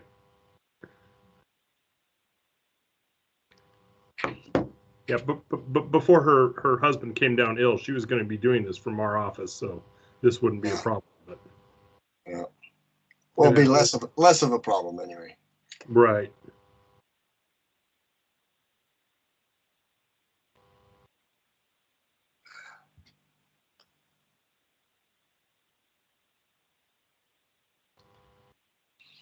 While we're waiting for her to log back in, I will say that this form is in both PDF and Word form. So if you want to edit it, if you want to download it and edit it, you know, probably particularly for West Side districts, you don't need to have shrub step in there, but you know, you might have pasture land or other types of land use covers, pre-fire vegetation, things like that. Oak woodland, that sort of thing. Yeah, there you go. Yeah. So.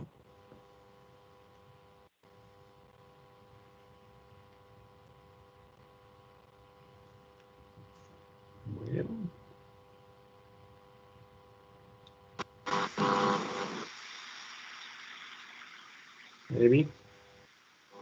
She has all sorts of hash marks in front of her name.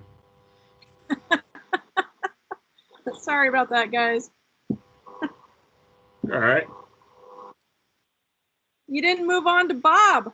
Thought you would just like put it on over to Joe and Bob. Okay. No, I got the form up though. Can you see that? Awesome. Very cool. Okay. Is that easier for everybody to see? Okay, so the first section is really about flood and hazard stuff, that's immediately a problem, right? And then channel type, sorry guys, yeah, my vision is not so good that I can see that really well, but again, most of these are self-explanatory. Small watershed, large watershed. How much water is likely to come down? Steep slope, moderate slope, shallow or rolling slope. How quickly will that water move down, right? And how much of it? The channel type, if there's a channel or a stream on the site, and then the channel grade. Then geology and soils, what kind of soils are normally there? Sandy, gravelly, loamy, silty, rocky. That has a lot to do with how those slopes hold together. Should water get onto them and start moving stuff down, okay? The sandy, gravelly soils tend to kind of hold together. They're angular, the particles are angular, and they hold together a little bit better. The rocky soils are great. And those loamy, silty soils are just kind of really likely to slump or come down. Any evidence of past debris flows? I am not all that great on all the details here, but just do your best on that part. The soil burn severity, you may not know what it is, but we showed some pictures. After you get out there in the field for a while, you're going to be able to tell by just looking at something whether it's high severity, moderate severity, low severity burn, okay? And then how much percentage of that property is each of those types. Hydrophobic soil development, Leslie talked about this a little bit yesterday. Our soils here tend to be a little hydrophobic anyway because they're dry soils, and in the summer when they're really dry, they tend to be a little hydrophobic anyway. But we would definitely do that test where we drop a little water on there and see what happens. The pre-fire vegetation, so is it grass, shrub steppe, forest crop, or other? And you can do these percentages of what types are what. What post-fire ground cover, this is something that Catherine talked about a lot. If everything's burned off, but all the pine trees have lost their needles and there's some ground cover on the ground, that's going to protect that area a little bit from those water droplets hitting and dislodging something and making it move. So that ground cover is really an important number. Tree survival, like we talked about that a little bit already. Shrub survival is going to be a little bit less, probably in a high burn area, than the tree survival, but you can kind of estimate by how much you think is going to come back. You can break a twig and see if there's green within it, and that kind of thing. Just make the best estimates. These are all going to be very fuzzy, crystal ball kind of numbers. You're not going to be able to put good numbers to them until later, but this is just your initial assessment. And then, sorry, fireline presence. Fire lines tend to erode out more than other areas do. If someone's come through with a dozer and taken all that off and gone up a hill, then that's likely to create a gully later, so that's a good thing to take a note of. How There big are also noxious weed factories, just FYI. Yeah. And why they're kind of sitting there right next to the noxious weed presence, because they are weed factories. Any of that bare ground is just going to be, especially if it's disturbed, is going to be really prone to weeds. So significant noxious weed presence, you ought to be able to get some kind of sense of that in the first few weeks. And so by the time you're going out and doing site visits, you may see some things coming back in. It's good to practice getting to know your weeds when they're tiny so that you can actually identify what's out there. And then what weed species are there? Any infrastructure losses and amounts, fences, irrigation systems, barns, all those kinds of infrastructure that are useful to ag producers would be good to put in there. If they lost their house, I actually would take that information kind of more on that social science level of, I want to get to know what's going on with that family and how they're going to be able to manage a project. And if their house is gone, that's a useful thing to know. Treatment options. This is actually a section that we put in to record what we're actually recommending. So someone might have some soil erosion, some Yeah, so if they have trees that are coming down, or they have some other kinds of things that we are making a recommendation about immediately, we can check these boxes and say, yes, we talked to them about that. Yes, we talked to them about this. Yes, we talked to them about that. There's a page 2 for that form, the back of that form, isn't there, Craig? Yep, it's just a second. I think it's going to scroll into the view there. So perfect. So key observations, I left a lot of space for people to write stuff because I want you to write stuff. You're going to come back to these sheets a lot later and you're going to want to remember what happened. And when you have 450 of these under your belt, you will not remember that one. So key observations are just your initial impressions, just stuff that you notice, right? The things that you see when you walk onto the place.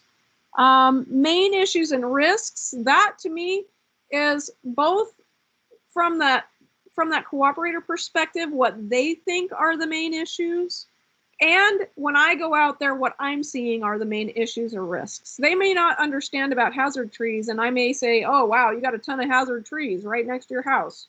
So I'm going to put those in that section.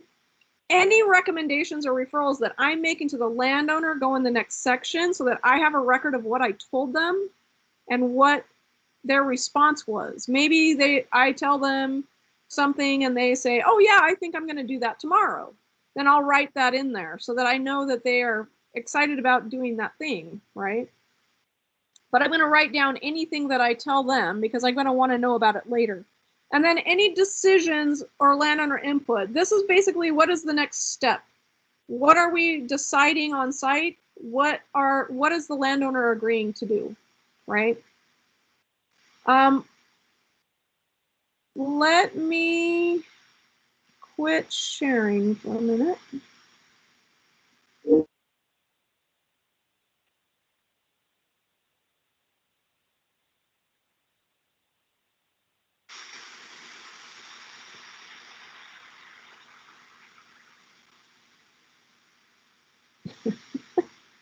Hi guys, sorry about that. Oh my goodness, me and tech. I had a tech rehearsal so that everybody else could be all like happy with the technical side of this, and I'm the one that's all goofy about it. Okay, so we're getting real close to the time that we had scheduled for Joe Lang and Bob Clark to speak to us about the EWP program.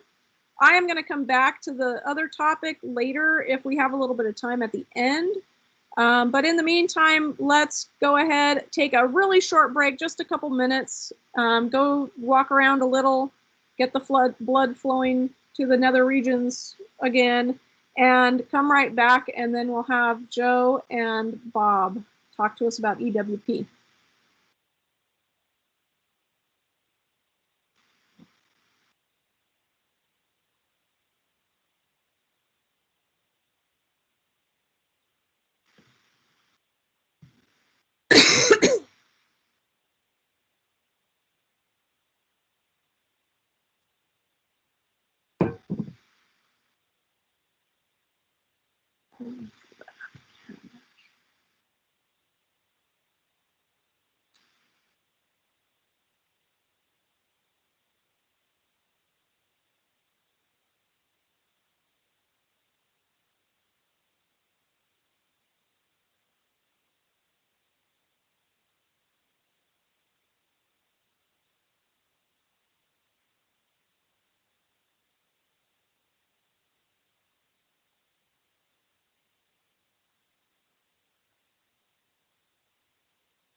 Are we all back?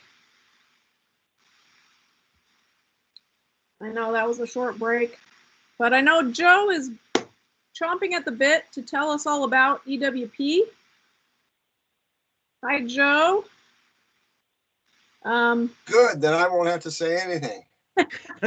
Well, you're not going to get off that easy, Bob. Okay. Hi, Joe. Take it away. Go ahead, Joe. All right. So I will get going here. All right. So first off, let me know, can you see the screen? Yes. It's a Great. PowerPoint presentation. Great. And is everybody back? Terry, should I go ahead and begin or wait? I think you should just rock and roll, Joe. Okay, so we'll just. Yeah, I don't see Craig, but that's okay.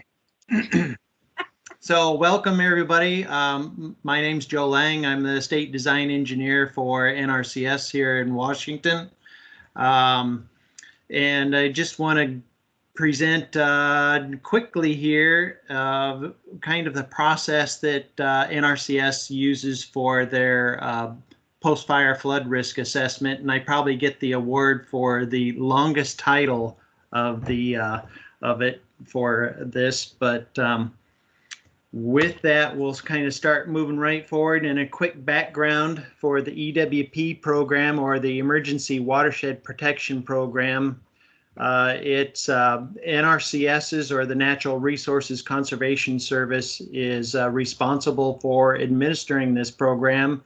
And those are the three public laws that that pertain to that. And so NRCS can provide technical and or financial assistance to communities for restoring watersheds that are ravaged by natural disasters. So these disasters can be from floods, fires, volcanic eruptions, earthquakes, landslides, and drought. But the one that's really kind of separates this is fires. And the reasoning being is that we don't do anything really with the fire. NRCS is not charged with helping with suppression. So we're only looking at post-fire work and assessments. And that's what's different about fires, or the flooding potential after the fires, is that all the other ones are after the disasters happened. But with post-fires, it's kind of a predictive of, well, what if, and so it's before the flooding has occurred. So the big question is, you know, one, is it going to occur? And then if so, how bad is it going to be? And then with that, the NRCS in Washington has a eligibility screening worksheet, and this is an example of it here. There's 15 questions that we go through, that we use to determine whether a specific site is eligible for the program. And there's one question on here that's really pertinent to the post-fire flooding, and that is, has the event created a significantly higher risk to life and or property than what previously existed? Well, with all the other types of emergencies, that's a pretty easy question. But with post-fires, that's a really difficult question to answer subjectively. So how do we do that? Well, for post-fire floods, we need to know how much could it flood, and then we need to know, well, what then would be the flood risk, and then we need to compare that flood risk of the pre and the post, and then to determine, you know, is the flood risk significantly higher? So there's a tremendous amount of work that has to go through to be able to answer these questions. So specifically then, how do we do this? Well, that's where we go in and we use the post-fire flood risk assessment using hydrology and hydraulic, or we refer to it as our H&H tools. And so for a flood risk assessment, we do a comparison of pre and post-fire soil and vegetation, and we do that with looking at soil surveys, the National Land Cover Database, soil burn severity or BARC maps, and there's other types of information that we use. We do hydrology modeling, and specifically with the Wildcat 5 model. We do hydraulic modeling with HEC-RAS model. And then we do our flood risk assessment using USBR ACER technology from memorandum number 11.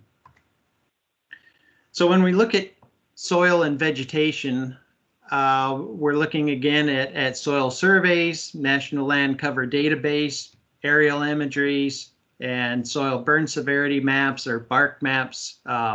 Sounds like that you've talked about that some in the past day or so. We're looking at hydrology for both the pre and post fire. We use a rainfall runoff model that's the Wildcat 5.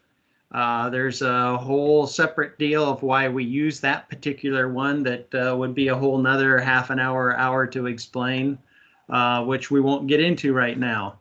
And then what we're looking for from this is our output is an outflow hydrograph. And then that outflow hydrograph we use for our pre and post fire hydraulic model. And NRCS uses the Army Corps of Engineers HEC-RAS 2D model.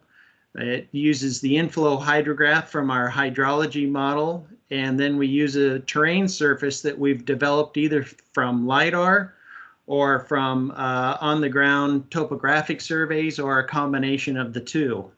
And our goal then is for our output is to come up with a depth and velocity maps, which is being used through a RAS mapper, which is a graphical interface in HEC-RAS. We then move into the pre and post fire flood risk, and from there we have our flood depth and velocity that we've gotten from our hydraulic model. And then we determine what the flood danger level or the risk would be. And this is how we determine the flood danger level. This is the Bureau of Reclamation's ACER tech memo, or tech number 11. This was originally put together for hazard determinations for dam breaches. But it really is applicable to any type of flooding, because it's based on flood water depth and velocity. So it doesn't really matter where the water's coming from. It's just a matter of where what the depth and the velocities are. So within this manual, there's several different charts, and these are the charts then that we use. This particular one is for houses built on foundations. And then there's another one here for mobile homes. There's another one here for passenger vehicles. And then this is one for adults and another one for children. So we've got all of these different maps that have different relationships to the depth and velocity that we'll check from our routine. So this is the one that's specific for houses built on foundations. We check the depth and velocity with the flood danger relationships, and they're divided into 3 different zones. So we have first our low danger zone, and then we have the judgment zone, and then we have our high danger zone. And then we use that flood risk comparison to by comparing what the pre-fire flood danger level is to the post-fire flood danger level is, And then we can be able to determine if there's a significant increase or not. So for example, if we have in the pre-fire, if we have a low danger zone, and then in the post-fire, we have a low danger zone, then there's no significant increase. Another example would be is in the pre-fire, if we have a high danger zone, and in the post-fire, we have a high danger zone, again, there's no significant increase. And this is an important thing. So the particular site could quite easily be in danger of flooding, but if it was also in danger of flooding prior to the fire, then there's not a significant increase. Then we can move, then if we have a low danger zone in the pre-fire, but then we have a high danger zone in the post-fire, then we do have a significant increase, and then this would be a yes then to the significant increase for this particular eligibility question. And then we run into these judgment zones, and that's where it gets a little bit tricky because, you know, it's never simple and it's never right straightforward there with it. So with these judgment zones, if you're kind of falling in there, it may be and it may be not. So with these judgment zones, they're zones of uncertainty. And we need to remember that with the EWP program, we're assessing lives that are in jeopardy or potentially in jeopardy. And these are engineering judgment calls then that are needed to be made.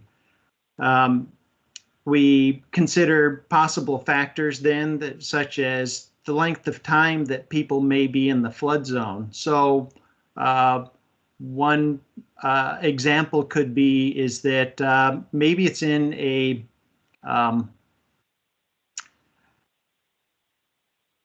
campground, and maybe the campground's not open for a certain time of the year, so that length of time may not be applicable when for a certain period, or maybe it's decided that the campground is closed. Another example would be is the length of time of the flood. So the flood could last maybe hours, or the flood could last days there. And so as it lasts, the longer that it lasts is the more increased risk that there could be associated with it. Another factor is the height of the structure. So is it a multi-story or a single-story structure? So is there a place that if people are trapped, is there somewhere that they could go to get out of floodwaters? Another factor then is sleeping locations within the structure. So let's say the flood occurs at 3 in the morning and people are sleeping, and maybe there's a basement and children are their bedrooms are in the basement. And that would be a very high hazard or high risk situation there. So when possible, you need to get several analysts' opinion, and it's best if you can come up with a consensus with among the analysts' opinion.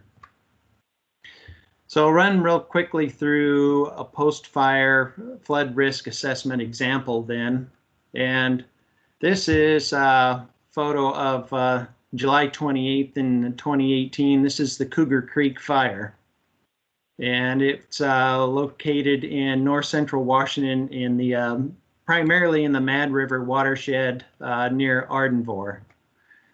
And this particular fire burned about 43,000 acres.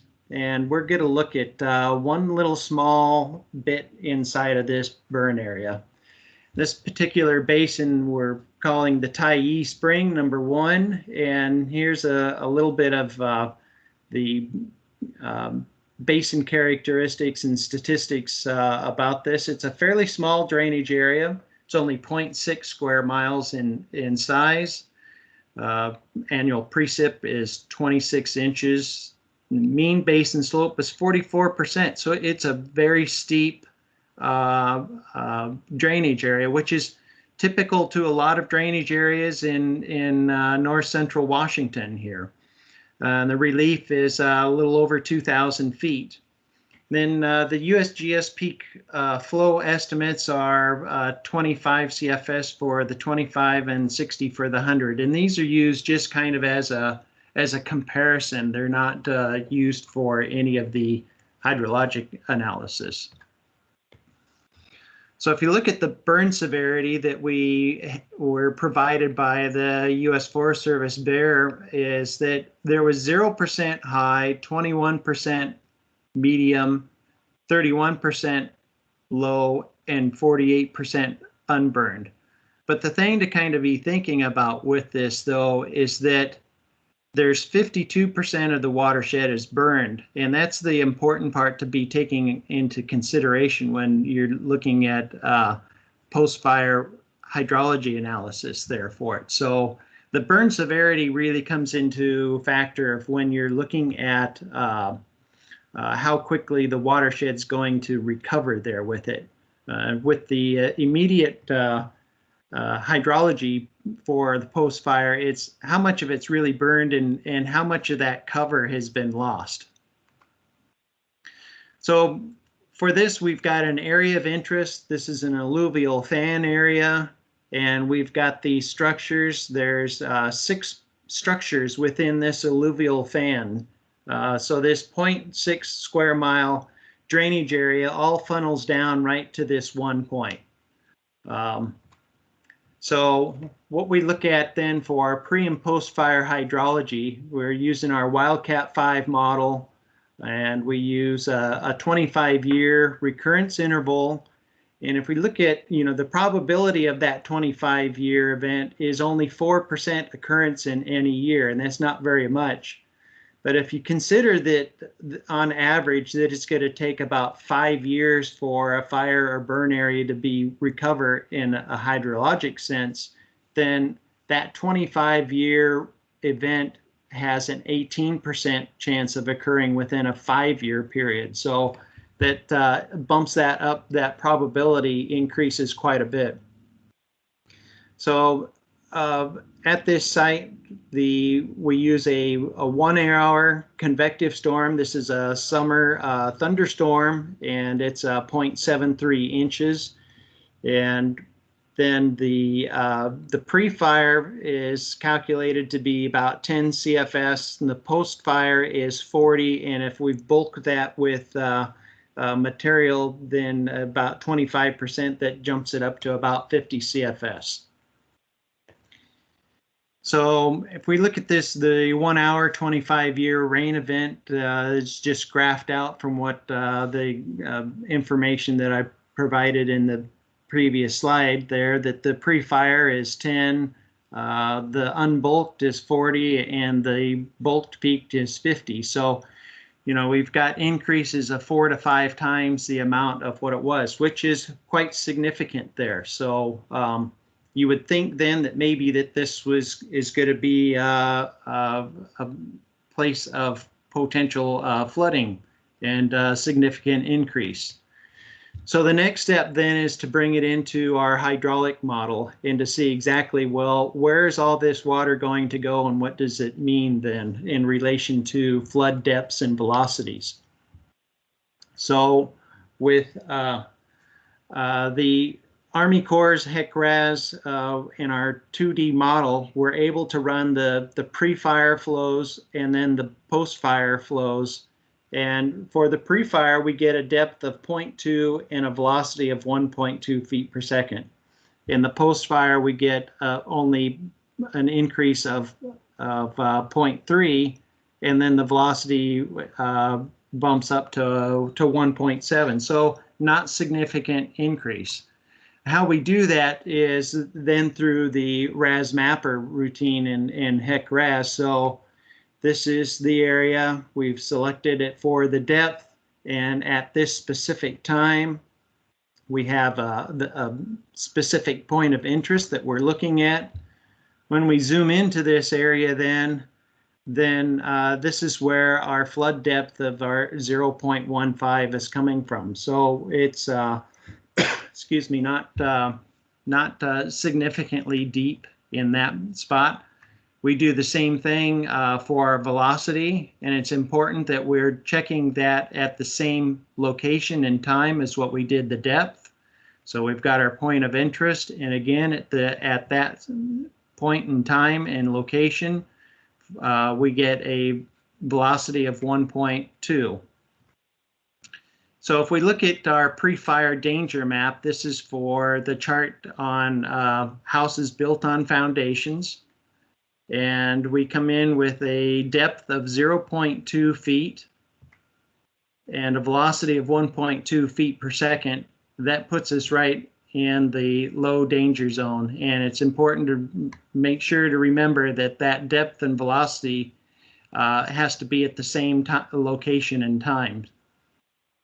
We do the exact same thing then for the post-fire. We look at where the depth would be maximum, and then at what the time and where that location would be at. And at this particular point, it comes out to a depth of 0.3 feet, and the same for the velocity. And again, right at the same time and the same location, and the velocity is at 1.7. And then if we are using the same chart, and we come in, enter the chart with a depth of 0.3 feet, and then a velocity of 1.7 feet per second. So again, we're in the low danger zone. And so our pre-fire, the flood danger level was a low danger. The post-fire was also a low danger, and the comparison is a low to low.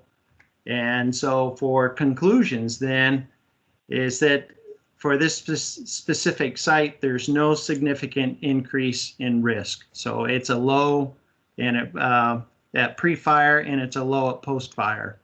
So based on that, this particular site would not be eligible for the EWP program.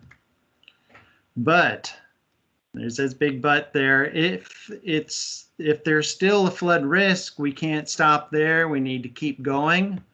And we still need to inform the people of the flood risk, say through a public meeting if that's necessary, if there's multiple landowners or that. But just because it may not be eligible for the program doesn't mean still that they may not be at risk.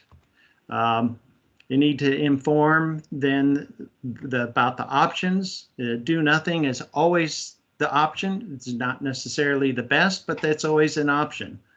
I've heard that speaking about flood insurance here in the past couple days, there's early warning systems that could be put together.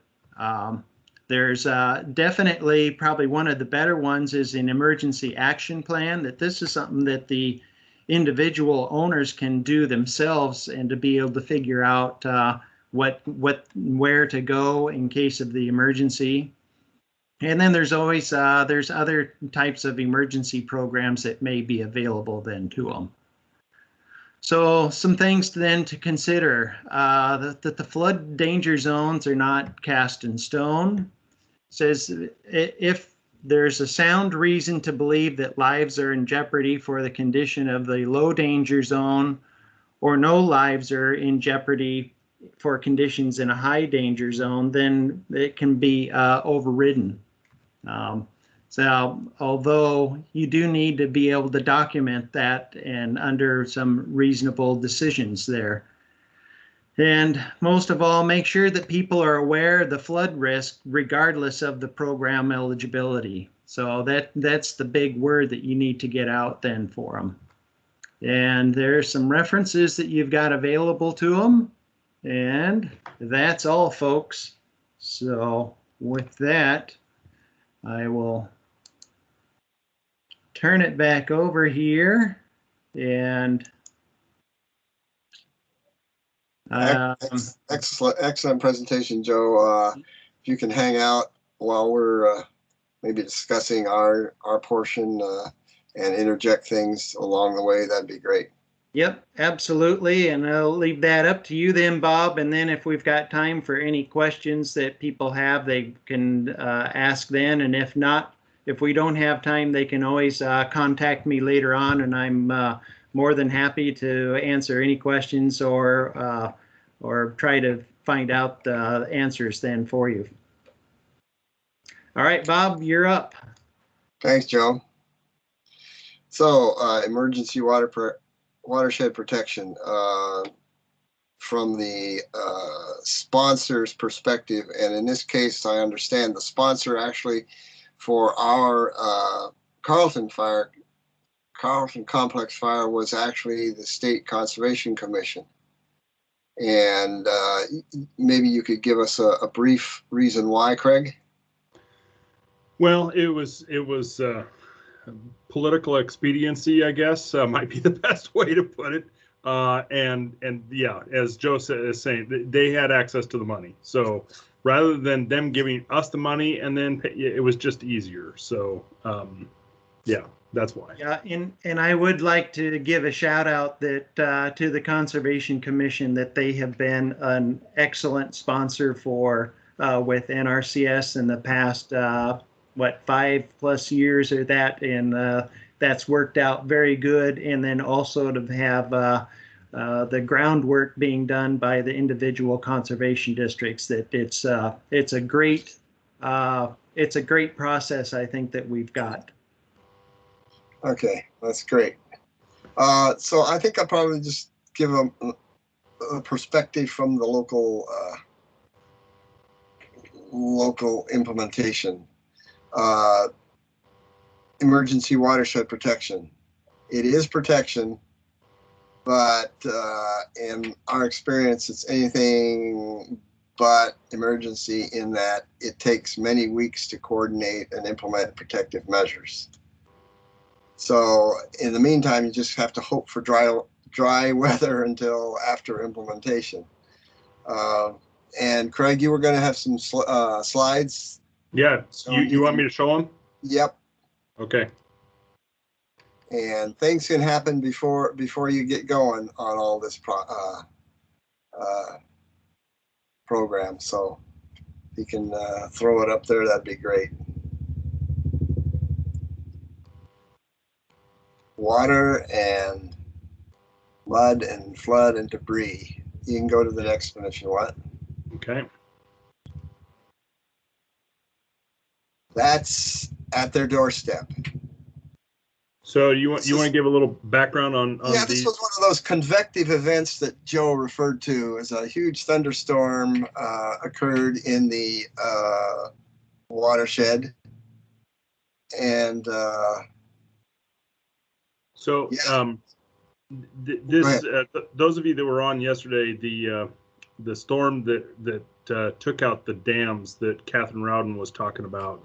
The dams, if you look into the very top left corner of this photo, those dams there's a valley up there, and that's where those dams are. And Department of Ecology did an analysis and found that it was a 10-year 10-year storm event, which was like 3/4 of an inch of rain or an inch of rain or something like that in an hour. But because of being on the burned soils, they estimated that it was something like a 500-year or 1,000-year flood. So, and unfortunately, this house is kind of at the confluence of that upper left drainage and the one that's coming down from the upper right also. Yeah. So anyway, anyway, there's basically two types of EWP. That's called exigent, which must be implemented within 5 days of being able to gain access to a site. In other words, expedited process. You can probably just disregard that. And then there's the 220 days from the date of the disaster, or actually it's from the date of agreement from NRCS and the sponsor, correct? I'm not 100% certain. I've heard it both ways. So that's so. It's a little gray area there, I believe. That's I think from when the disaster occurred, which typically is pretty straightforward. But then again, these fires, You know, sometimes the fires can go on for months Yep. there. So can get to be kind of a gray area there. But I think the take-home message is that it's the comparison of the 6 days to 220 days. Yes, yes. Right. And fortunately, NRCS and the Conservation Commission was able to work out the details and actually do the extended period addressing it. Of course, the all this stuff is expensive. In 2014, we addressed 15 structures that cost approximately $400,000 total. 75% of that came from NRCS, as I recall. Mhm.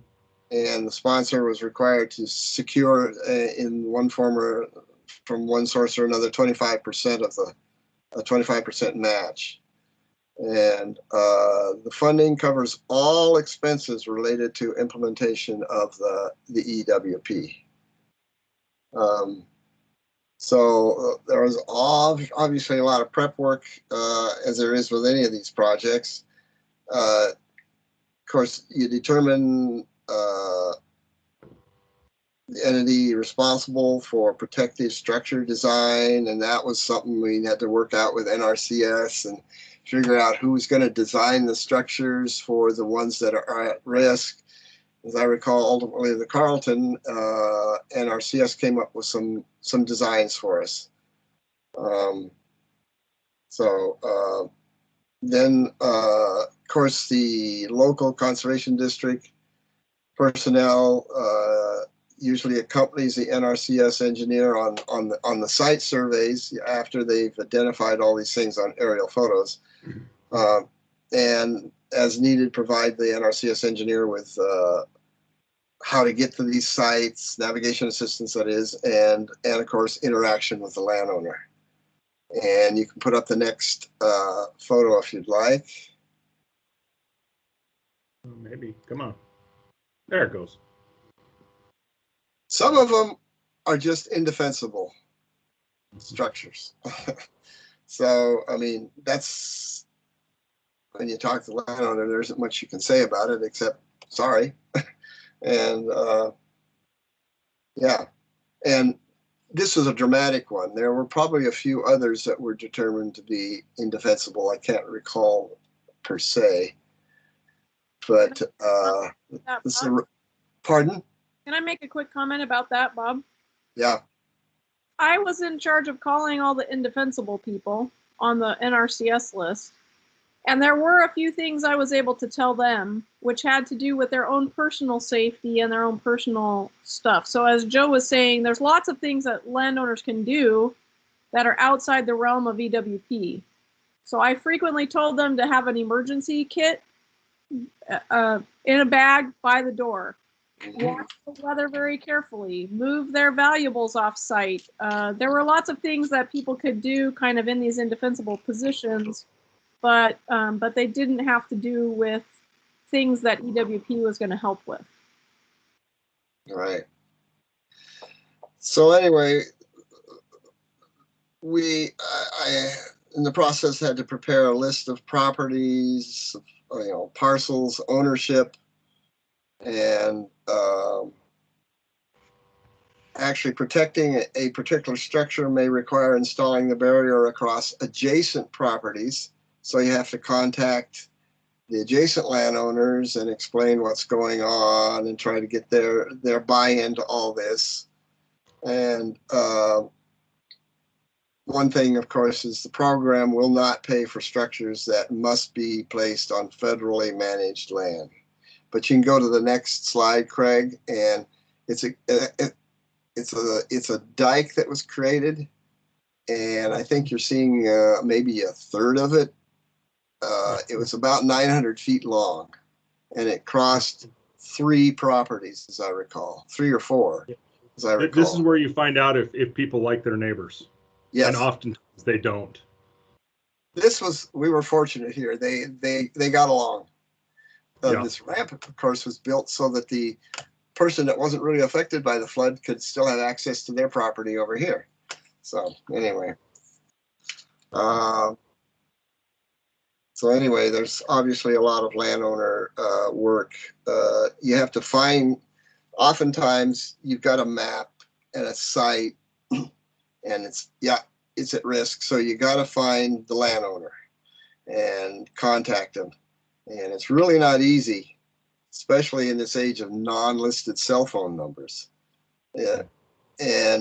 But you're contacting them to determine whether they're willing to participate in the EWP. In other words, you explain to them how their structure, their house has been identified as at risk, and what the potential is, and then you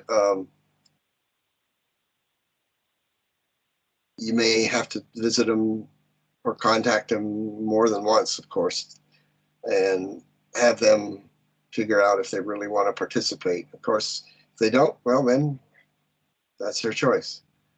And so this is obviously probably one of the most time-consuming steps in the whole process, trying to track down the landowners and then talking with them about the risk and what's involved. A lot of them saying, well, what's this going to look like?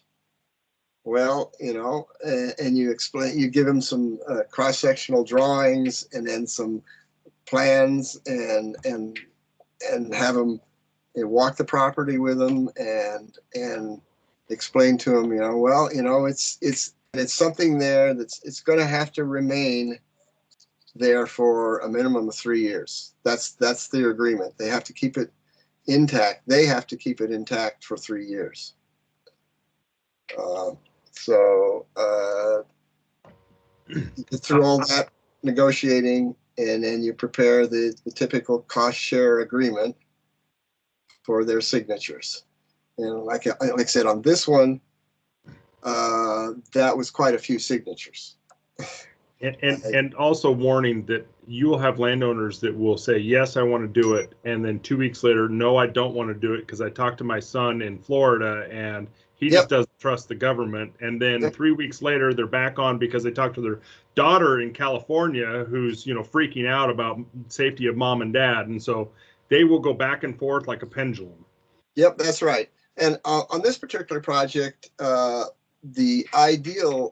more ideal location for the dike would have been on a slightly different property, but that landowner was just not interested. So we had to modify the plans and make sure that it would work, and at least projected to work, and then we'll move forward with the landowners that were in agreement with it. So so after you've got all these sites lined up, and of course I've kept track of all this on a spreadsheet, and because I'm not into the database stuff, but then you assemble all the people that have said yes, and you prepare a construction contract for building. I call them barriers. Sometimes it's something slightly different, but most of the time it's a barrier like this. And sometimes it's ecology blocks, for example. So you can actually go to the next slide if you want to, Craig. But anyway, we prepared a construction contract for building whatever barriers are decided upon. Then you advertise the overall contract for constructing all these barriers. And then, of course, you give a tour of sites to interested contractors. And I think we had on the first one, we had about half a dozen interested contractors, as I recall. Something like that. Yeah. And then we accept the bids from qualifying contractors and award the contract. And then, of course, you are going to be the contracting officer's representative, contracting officer being Craig, of course,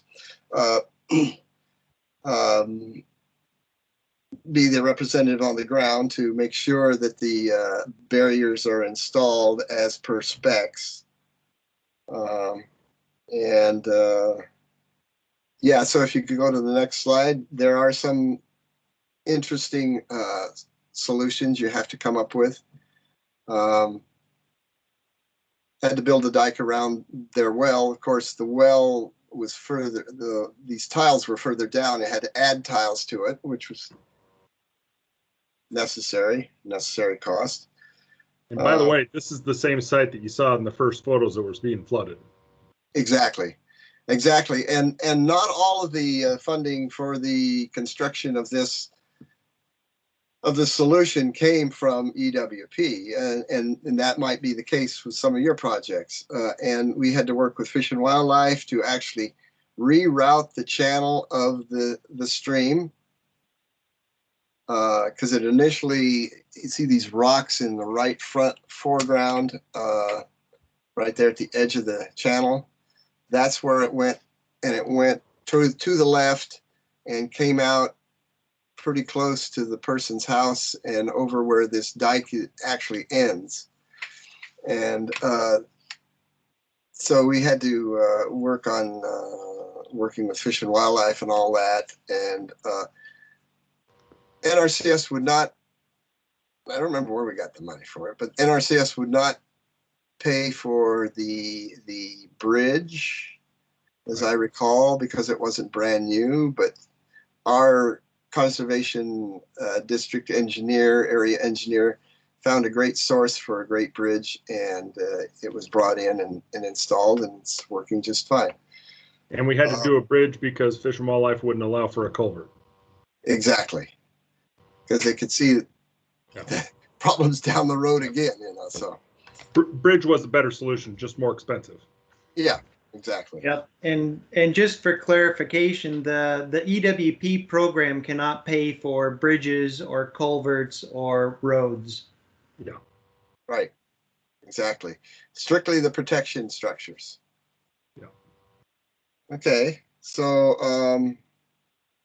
and then of course, if it's needed, the conservation district employee works with the contractor and landowner to do contract modifications that are consistent with NRCS specifications. And then of course, ultimately obtain landowner acceptance of the completed barrier by signature on the cost share agreement. And then of course, you ensure that the contractor gets paid for all the work that they've done. That's a quick run through. You missed one slide. Well, put it up. Okay. What is it? So, sometimes your dikes get tested. Oh yeah, that's right. This was that long one. This is the long one. Yeah. This was the 900-foot long one. Yeah. It wasn't exactly effective, so we worked with the NRCS engineer and the landowner to modify it. And yeah, so this is their garage, but if allowed to continue, it probably could encroach upon their house too. So. And then, of course, ultimately, we as district employees monitor the compliance with the cost share maintenance requirements, which I mentioned, 3 years of maintenance, that sort of thing. And obviously, that should be a relatively minimal effort on your part, because it's assumed that it's in the landowner's interest to maintain the barrier for their protection. But we had to come back and redo this one. And FYI, to my knowledge, all of the structures we put up, 14 or 15 or 16, whatever it was of them, they're all still there. It's been now 6 years since they were constructed. They were constructed in the spring of 2015. They're all still there. Yeah, that previous slide, the guy was really great to work with. He says, "Well, it's just going to become a permanent landscape feature in our property." So, so anyway, imagine trying to take it out. Yeah. Yeah, that would be more expensive probably than putting it in. Yeah, subsequent to this, he worked with us, to get plantings to stabilize the redesigned stream banks. So. But of course, that wasn't NRCS. Yep. Okay. Awesome. Thank you, Bob. So I'm sure plenty of questions. Yeah, I had Bob kind of wrap up and talk a little bit about how, from a planning perspective, how that EWP process works with the landowners. I hope that that was pretty clear from what he was speaking about. Are there any questions for Joe or Bob? Oh, come on. It's not that clear, is it? Maybe you scared them off. Yeah, probably. Or they fell asleep. Something happened. Are there any other questions about anything else that we've discussed today? Or any other questions that anybody would like to ask?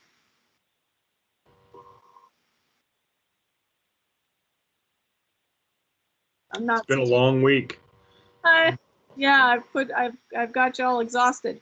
So if there are no questions, what we might do then, we're running a little bit behind schedule, but what I might do instead of having our wrap up is have Craig talk about taking the data that we're taking from these individual projects and applying them to the big picture. Okay. All right. And if you're awake, make a little sign in the chat box, okay? There you go. Give me a thumbs up or something in the chat box. I think the first thing that is most important as far as, kind of coordination of the data and everything else is understanding what level of disaster have you had. Is it a county declared disaster, meaning your county commission or commissioners or executives or whatever, whoever has the authority there, the legislative authority, if you will, of the county, have they declared a disaster? Those get declared for all sorts of things all the time. Oftentimes well, maybe not oftentimes, but sometimes they may not even necessarily make the news, so to speak, because they are very local and focused on smaller issues. Then you kind of go up to a governor declared disaster. Now you're starting to get some attention. You're getting state resources and things like that. The state emergency management plan starts kicking in and things along that level. Then you can get a federal disaster, and that's when federal agencies start providing resources and assistance. And again, each time you ratchet up a level, there's additional resources that become available. But if you really want to go for the gold ring, you go for the presidential declared disaster. And when you get the person sitting at 1600 Pennsylvania to sign on the dotted line that you've had a very bad day or week or whatever, let me tell you, resources start flooding in. I mean, you'll start drinking from a fire hose of the resources. And let me give you an example of the difference. And just say that each level of disaster requires a larger level of damage, and it's usually measured by damage to public infrastructure, lives lost, things like that. Each of those types of things kind of bring you up to a higher level faster. 2014 Carlton Complex, the fire had its big run, several 100,000 acres, almost 200,000 acres in a 36 hour period, right around the 17th of July. I don't remember the exact date. Within 14 days, there was a presidential disaster declaration. It was right around the 1st of August is when the presidential disaster declaration was made. We had FEMA knocking on our door the next day. I mean, they were here, they were ready to go. They set up shop, they rented the local fairgrounds, big meeting hall, and that's where they were setting up shop and doing a bunch of stuff. And we had resources coming out of our ears. 2015, and ultimately that fire burned 256,000 acres. 2015, the fire started around the second week of August, I want to say, somewhere in there. And they ultimately burned twice as many acres. It was a little over 500,000 acres that were burned. We did not get the presidential disaster declaration until almost the 1st of November. So the resources that were made available, we ultimately got the same resources made available, but they came months later. And so that changed how things were done. In 2014, FEMA helped fund our state and private lands bear team. and provide a staff. Somebody mentioned, we had a GIS person come in from Florida. That was FEMA funded. And there were several other things that were brought in real early on. In 2015, we had none of that assistance. So we did our state and private lands BEAR team off of state funding only. We were fortunate enough to be able to still do that, but the point being, when those declarations get made, have a huge impact on the resources that are available to you. So just understand that there are different levels, and with each increasing level, you're going to get an increase in resources made available to you. So talking about some of the data that's being collected, like Terry was going over with those forms, and there's other forms that I'll dig them up and put them into that shared folder that we just asked landowners to fill out and bring to us that we would then use to schedule site visits and things like that. That information is constantly being asked for from local emergency management, state emergency management. I was getting, at one point, I was getting phone calls from the Office of Financial Management for the state of Washington, basically the budget arm for the governor's office. They were wanting to know, how much damage is out there, what's it cost to replace a mile of fence, what are the costs for this, and they're wanting all sorts of that kind of data. So all of that information, like Terry was saying, it all gets used one way or the other. And well, I shouldn't say that. The vast majority of it gets used. You will collect some data that you'll never use. And there will be some data that you didn't collect that's going to be asked for. It's a guarantee. So collect what you can, keep it very well organized, be able to go back and pull it up easily. So that's really important. Having those numbers is really important. Like the local emergency management wants that stuff, because if it hasn't ratcheted up to a federal disaster or a presidential disaster declaration, they use those numbers as part of, basically they apply for federal disaster assistance. And so they need those numbers. So it's really critical that you share that information with your county emergency management and those folks, because they're going to use that data and to try and get resources for people, resources far beyond what you will necessarily have a role in applying, but the information you provide them could make sure that those resources become available.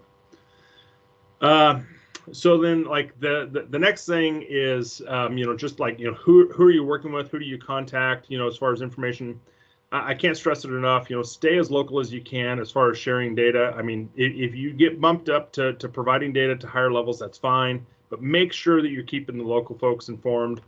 There was one period where I had neglected to call our emergency management, and for a couple of weeks, and I'd been sharing stuff with the state. And then the state starts telling our local emergency management, well, we're hearing this, and I hadn't told them that. Got my butt chewed on a little bit, and rightfully so. So just make sure you keep your local folks informed, because you're going to still see them in the grocery store a year from now. You're not going to see the FEMA guy or gal in the grocery store a year from now. So make sure that you keep them informed, keep them appraised of what's going on. Let's see. Okay, so then, and I mentioned this a little bit the other day, you might get involved to a certain degree with state coordinating committees, various things. As I mentioned, WSDA is kind of the lead for wildfires because DNR's got their hands full and everything. They have, these calls, and they're going to want information. You might get invited to one, you might get invited to all of them, you might not get invited to any. But here's one thing to know, especially for you Conservation District folks. The Conservation Commission sits on that coordinating committee. And so, working with the Conservation Commission and getting them information, at least they can share it with those folks. So keeping the commission involved, it's not, them trying to keep a handle on what you're doing or anything else like that. They can be extremely helpful. I cannot stress enough that what we did was only possible because the commission was gracious enough to provide us support and get us connected to other things. They getting that information to that level then helps you be able to kind of crack the nut on a lot of other things. We use them to get our rain gauges up and running. We use them. They were the ones in 2015 when I kept telling them over and over again that in 2015, more so than in 2014, we had ranchers that lost massive amounts of hay, big haystacks. I mean, just dozens and dozens of them were lost. You know, and we're talking, you know, anywhere from 10 to 50 tons at a shot, and you know, that's their winter feed. That's how they keep their livestock alive, fed in the winter. And I kept telling them that this was a problem. You know, it's not a natural resource problem. It's really it's an economic problem. You know, but if we want these guys to be able to survive and you know, be back out on the ground sometime in the future, they need to be able to keep their herds. And that was, you know, it was probably about the 1st of November. I got a phone call from Ron Schultz, who's policy director at the Conservation Commission, and he asked me. He said, you know, what's your you know, what would an emergency feed program look like? And I'm like, what do you mean? He goes, you know, hey, for the livestock. And I said, well, you know, and I kind of, you know, thumbed out in about 3 sentences what I thought it would look like. And he said, put that in paper, you know, expand it a little bit, but keep it less than a page. Okay. So I wrote it up and I sent it off to him the next day or so. Didn't hear anything for a couple of weeks. And then he called me up and he asked me for a little bit more details and everything else. And I gave it to him. And then the week after Thanksgiving, at a conference, work conference with him and legislator there that he had been working with, unbeknownst to me, to get money for a feed program. And after the legislator had given his presentation, it was a break time, and Ron pulled me over to meet this legislator. And the legislator looked at me and said, so have you started using that feed money? And I'm like, what are you talking about? And the legislator looked at Ron. Ron says, well, I haven't said anything to him because I wasn't sure if it was really a go or not. And the legislator looked at Ron and I, he said, it's a go, green light, go. And $500,000 hit our pocket, and we were putting money out the door by the end of the month. So, you know, it can happen in a real quick hurry. It's just a matter of providing information to people. This is what the need is, and just keep hammering it home. This is what people are experiencing. This is what we have to have. They took $500,000 out of the state's drought response that year from Department of Ecology. I thought it was really ironic that Department of Ecology provided money for food for livestock producers, because livestock producers and ecology, that's kind of like oil and water. But you know what? It bought beautiful hay for those cows and kept them happy for a while. So you know, it's you just never know what bit of information you pass up the line is going to be critical and what's going to come of it. Let's see here. So talking about funding, you know, immediate funding, the funding that people are going to, you know, particularly like, you know, ag producers with livestock and stuff, they're going to have to build some fences. They're going to bring their cows in off of open range or out of pastures and stuff. There's going to be no fences. They're going to have to put some fence up, you know, in very short order. So they're going to rely on, you know, any stock they might have on hand, plus then anything that's donated that they can get out of the local feed supply store or whatever. You know, that immediate first few days and weeks is definitely going to have to come either out of their own pocket or out of donations. There's just no other way to do it. There's a lot of people that kind of think, you know, that the government's just going to, you know, roll out like a bank with an open checkbook and just start writing checks to people. And it just doesn't work that way. It never has. I don't ever see it ever happening that way. So you know, having some communication with volunteer groups, there's existing groups, but then there will be new ones that will pop up out of thin air. And you know, you have to be able to communicate with them and explain to them these are what the needs are and everything else. And some of them don't know the first thing about what kind of fence is a good fence for livestock, and so you have to educate them. And you know, in the past, you know, what we did is we showed them the NRCS specifications. Here's what a fence looks like. Every so often, a fence post. This is the type of post, the type of wire. You know, all those types of things. And they will come out of the woodworks. There are volunteer groups that are still coming over and helping with the 2014 and 2015 fires. You know, here we are half a decade later, and they're still coming over and they're helping build fences, and there's a few of them that are even helping to build homes. So you know, they'll put up those efforts. So the immediate need is going to be private funding, plain and simple.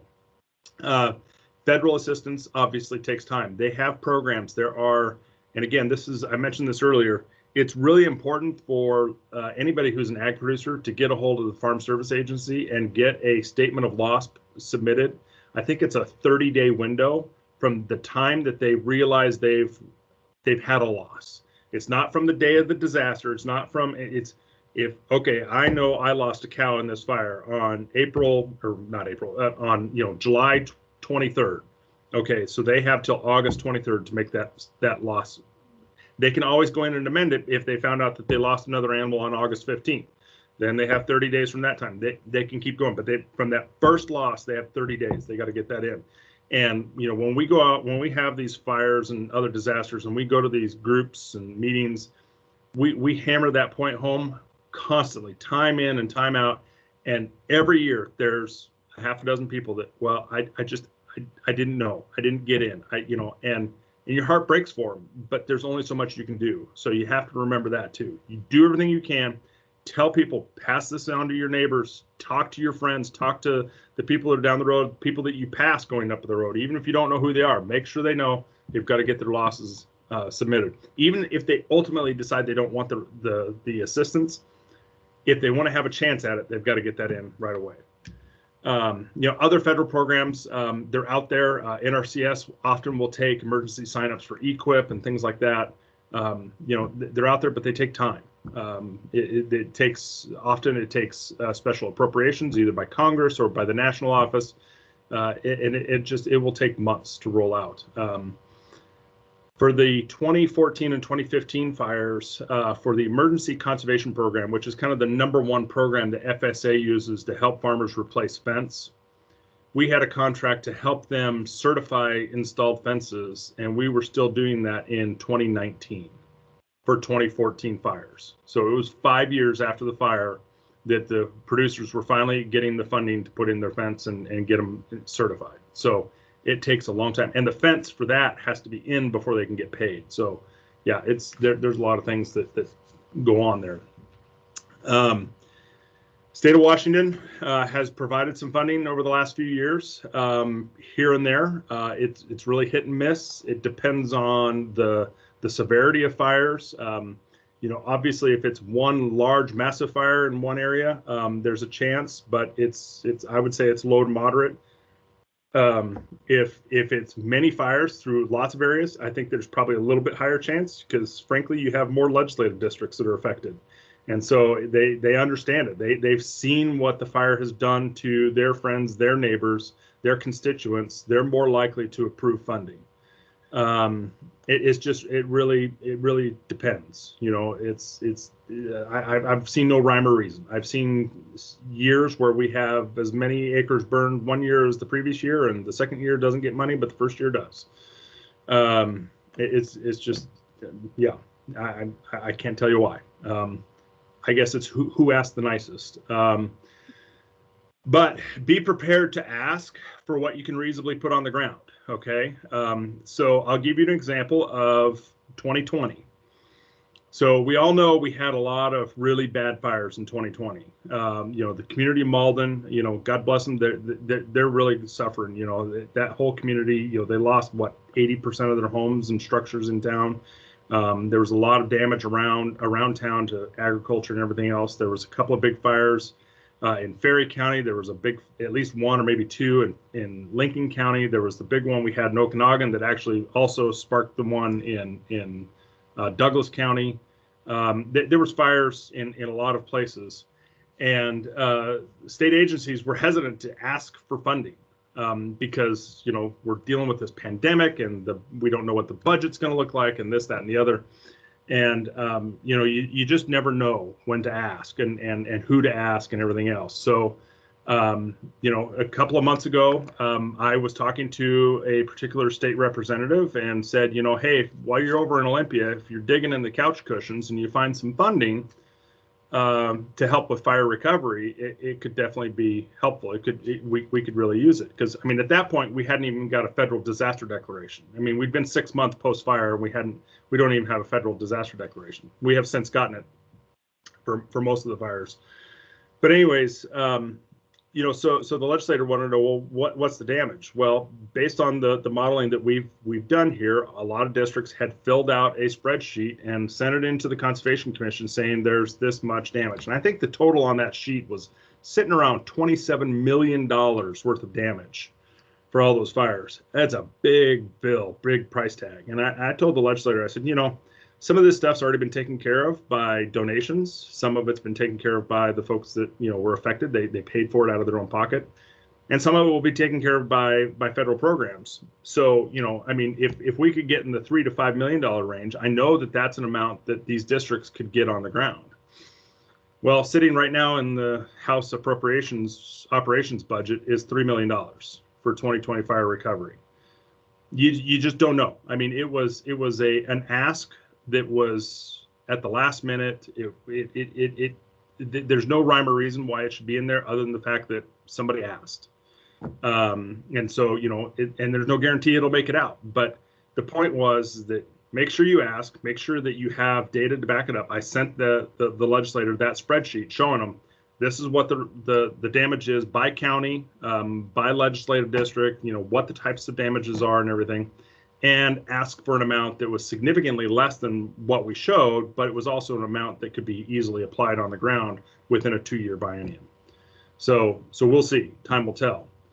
And then the last couple of things here real quickly is one thing to consider, again, particularly for you conservation district folks, is thinking about basically doing your own disaster declaration. It allows you to move things faster. If you need to do contracting, you can do so faster than you would under normal state contracting rules. It also helps add to the need for, you know, additional resources and assistance. It frees, you know, it can grease the skids, if you will, of your own internal operations if you have things set up. We do now, we didn't back then, but you know, if there's a disaster declaration, then I have a little bit more authority than I normally would as far as making decisions on things, you know, not having to take them to the Board of Supervisors and things like that. So those are some things to really consider, you know, to try and get things moving faster. And then along with that, even short of a disaster declaration, having a decision by the authority that grants, you know, your district manager or somebody at the district, if the board feels comfortable doing this, you know, a specific amount of authority, you know, that they can make certain decisions, make acquisitions for certain things, you know, whatever those things are, to be able to do that. I didn't know what I needed, and God bless our board. I don't know, they must have been, I don't know what that was wrong with them, but I told them in 2014, I said, I don't know what I'm going to need. I just need blanket approval to make the right decision. And that's pretty much the way they said the motion. They basically gave me full authority for everything, which was crazy and ridiculous. And I don't recommend it because it made me very nervous. I was probably more cautious because of it than I would have been if I had some boundaries, you know. But you know, that's just something to consider. You know, consider a process or method that would give staff members authority, especially if your board's still only going to meet once a month. If they're like my board that hates special meetings that are done in between their monthly board meetings, you're going to need something to be able to make some decisions in between. So just keep that in mind. And then the final thing, interlocal agreements. Make sure you have agreements with other conservation districts. This is what Matt Axe and I were talking about before everybody got on this afternoon. Make sure that you have agreements with other districts to be able to share resources, or even other governmental entities. It could be with a county, it could be with a city, it could be with, you know, not necessarily a fire district. It could be, but you know, they're probably going to have their hands full. But have resources with other entities that you would be able to draw from if needed. You know, we've got about a half a dozen or so that are still in effect from back in 14-15, because I wrote them where there was no end date. One of us has to say, hey, I'm canceling our agreement, is basically the way it was written. But it allows for me to contact a specific conservation district and say, look, we've had another fire disaster and everything. Do you have anybody that you can send to us for a couple of weeks? And, you know, in return, we're going to pay for their, you know, their cost of wages, their hotel and meals and all that kind of stuff if necessary. And we're going to cover all that, you know, and then we would have the authority to be able to do that. Have those types of agreements in place. We had some conversation once upon a time of having a statewide blanket agreement amongst 45 conservation districts. It just never went anywhere. Maybe we'll get back to doing that again, because it would be really nice to be able to just have that type of an agreement in place that we can call upon people. You know, in 14 and 15, I just sent out blanket emails to everybody saying, you know, help us, you know, if you can, it'd be great. We could use you, you know, but having those relationships and those agreements in place ahead of time saves a whole lot of time and effort when you can spend that somewhere else. So that's my spiel on the big picture. I don't know if that answered exactly what Terry had in mind, but happy to answer questions. See, Bob, you're not the only one that can put him to sleep.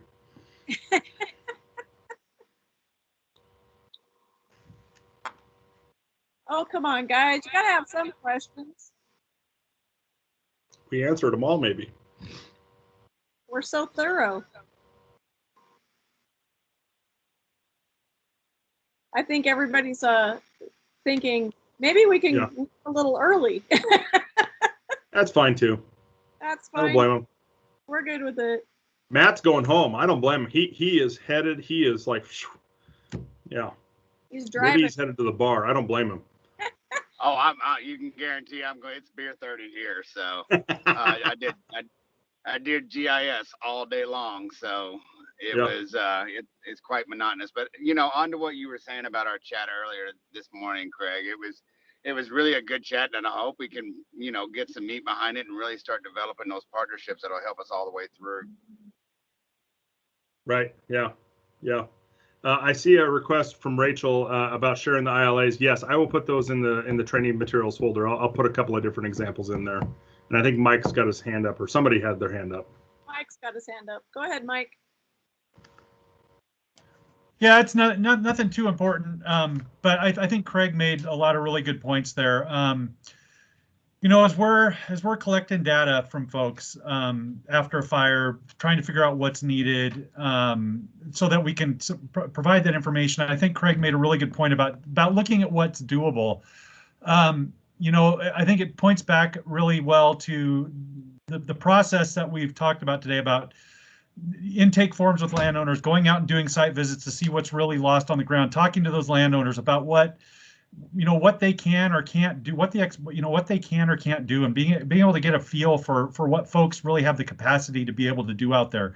I think the more refined data we can get in those data collection exercises, the better we are of putting together a really good case for the funding that we need, rather than, we've run into it before where someone, and it's not always easy to do, and it's not always perfect. It's never very much, but talking to a landowner about the fencing they lost is going to get us a lot better than getting on GIS and just measuring where you think fences were in a burned area, where you've got 300 miles of fence was lost, and that translates into our ask without any idea of whether or not a landowner would ever do that or whatever it might be. The closer we can get to a number that we feel we can implement, the better case we're going to be able to make, the better data we're going to have to do that.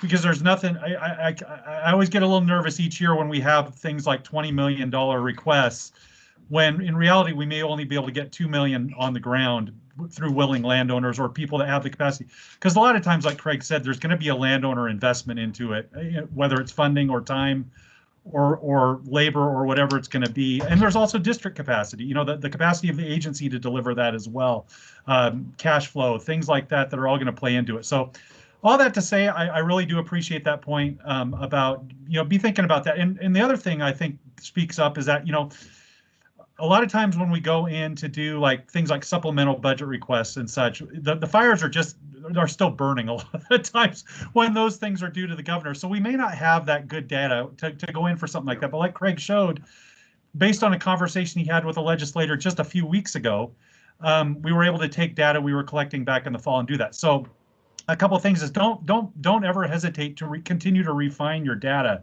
over time, because it could pay off.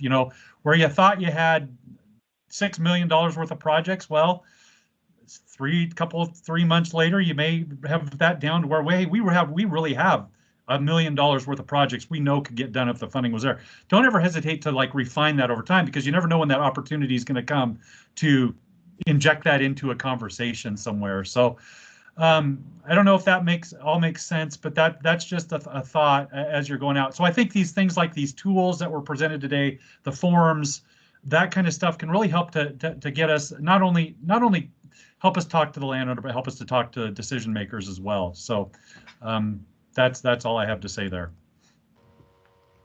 Very cool. Thank you, Mike. That's actually a fantastic segue. My computer glitched out at exactly the right moment. We're actually going to talk about how to collect that data on that landowner basis into a larger congregation of information tomorrow, because I'll finish that just at the beginning of tomorrow's class. Please bring your lists tomorrow, your skills and your tool lists and your wonderful persona. Be ready to have some fun in your small groups tomorrow, and we'll meet back together tomorrow. Thank you, everybody. Thank you. See you tomorrow. Toodles.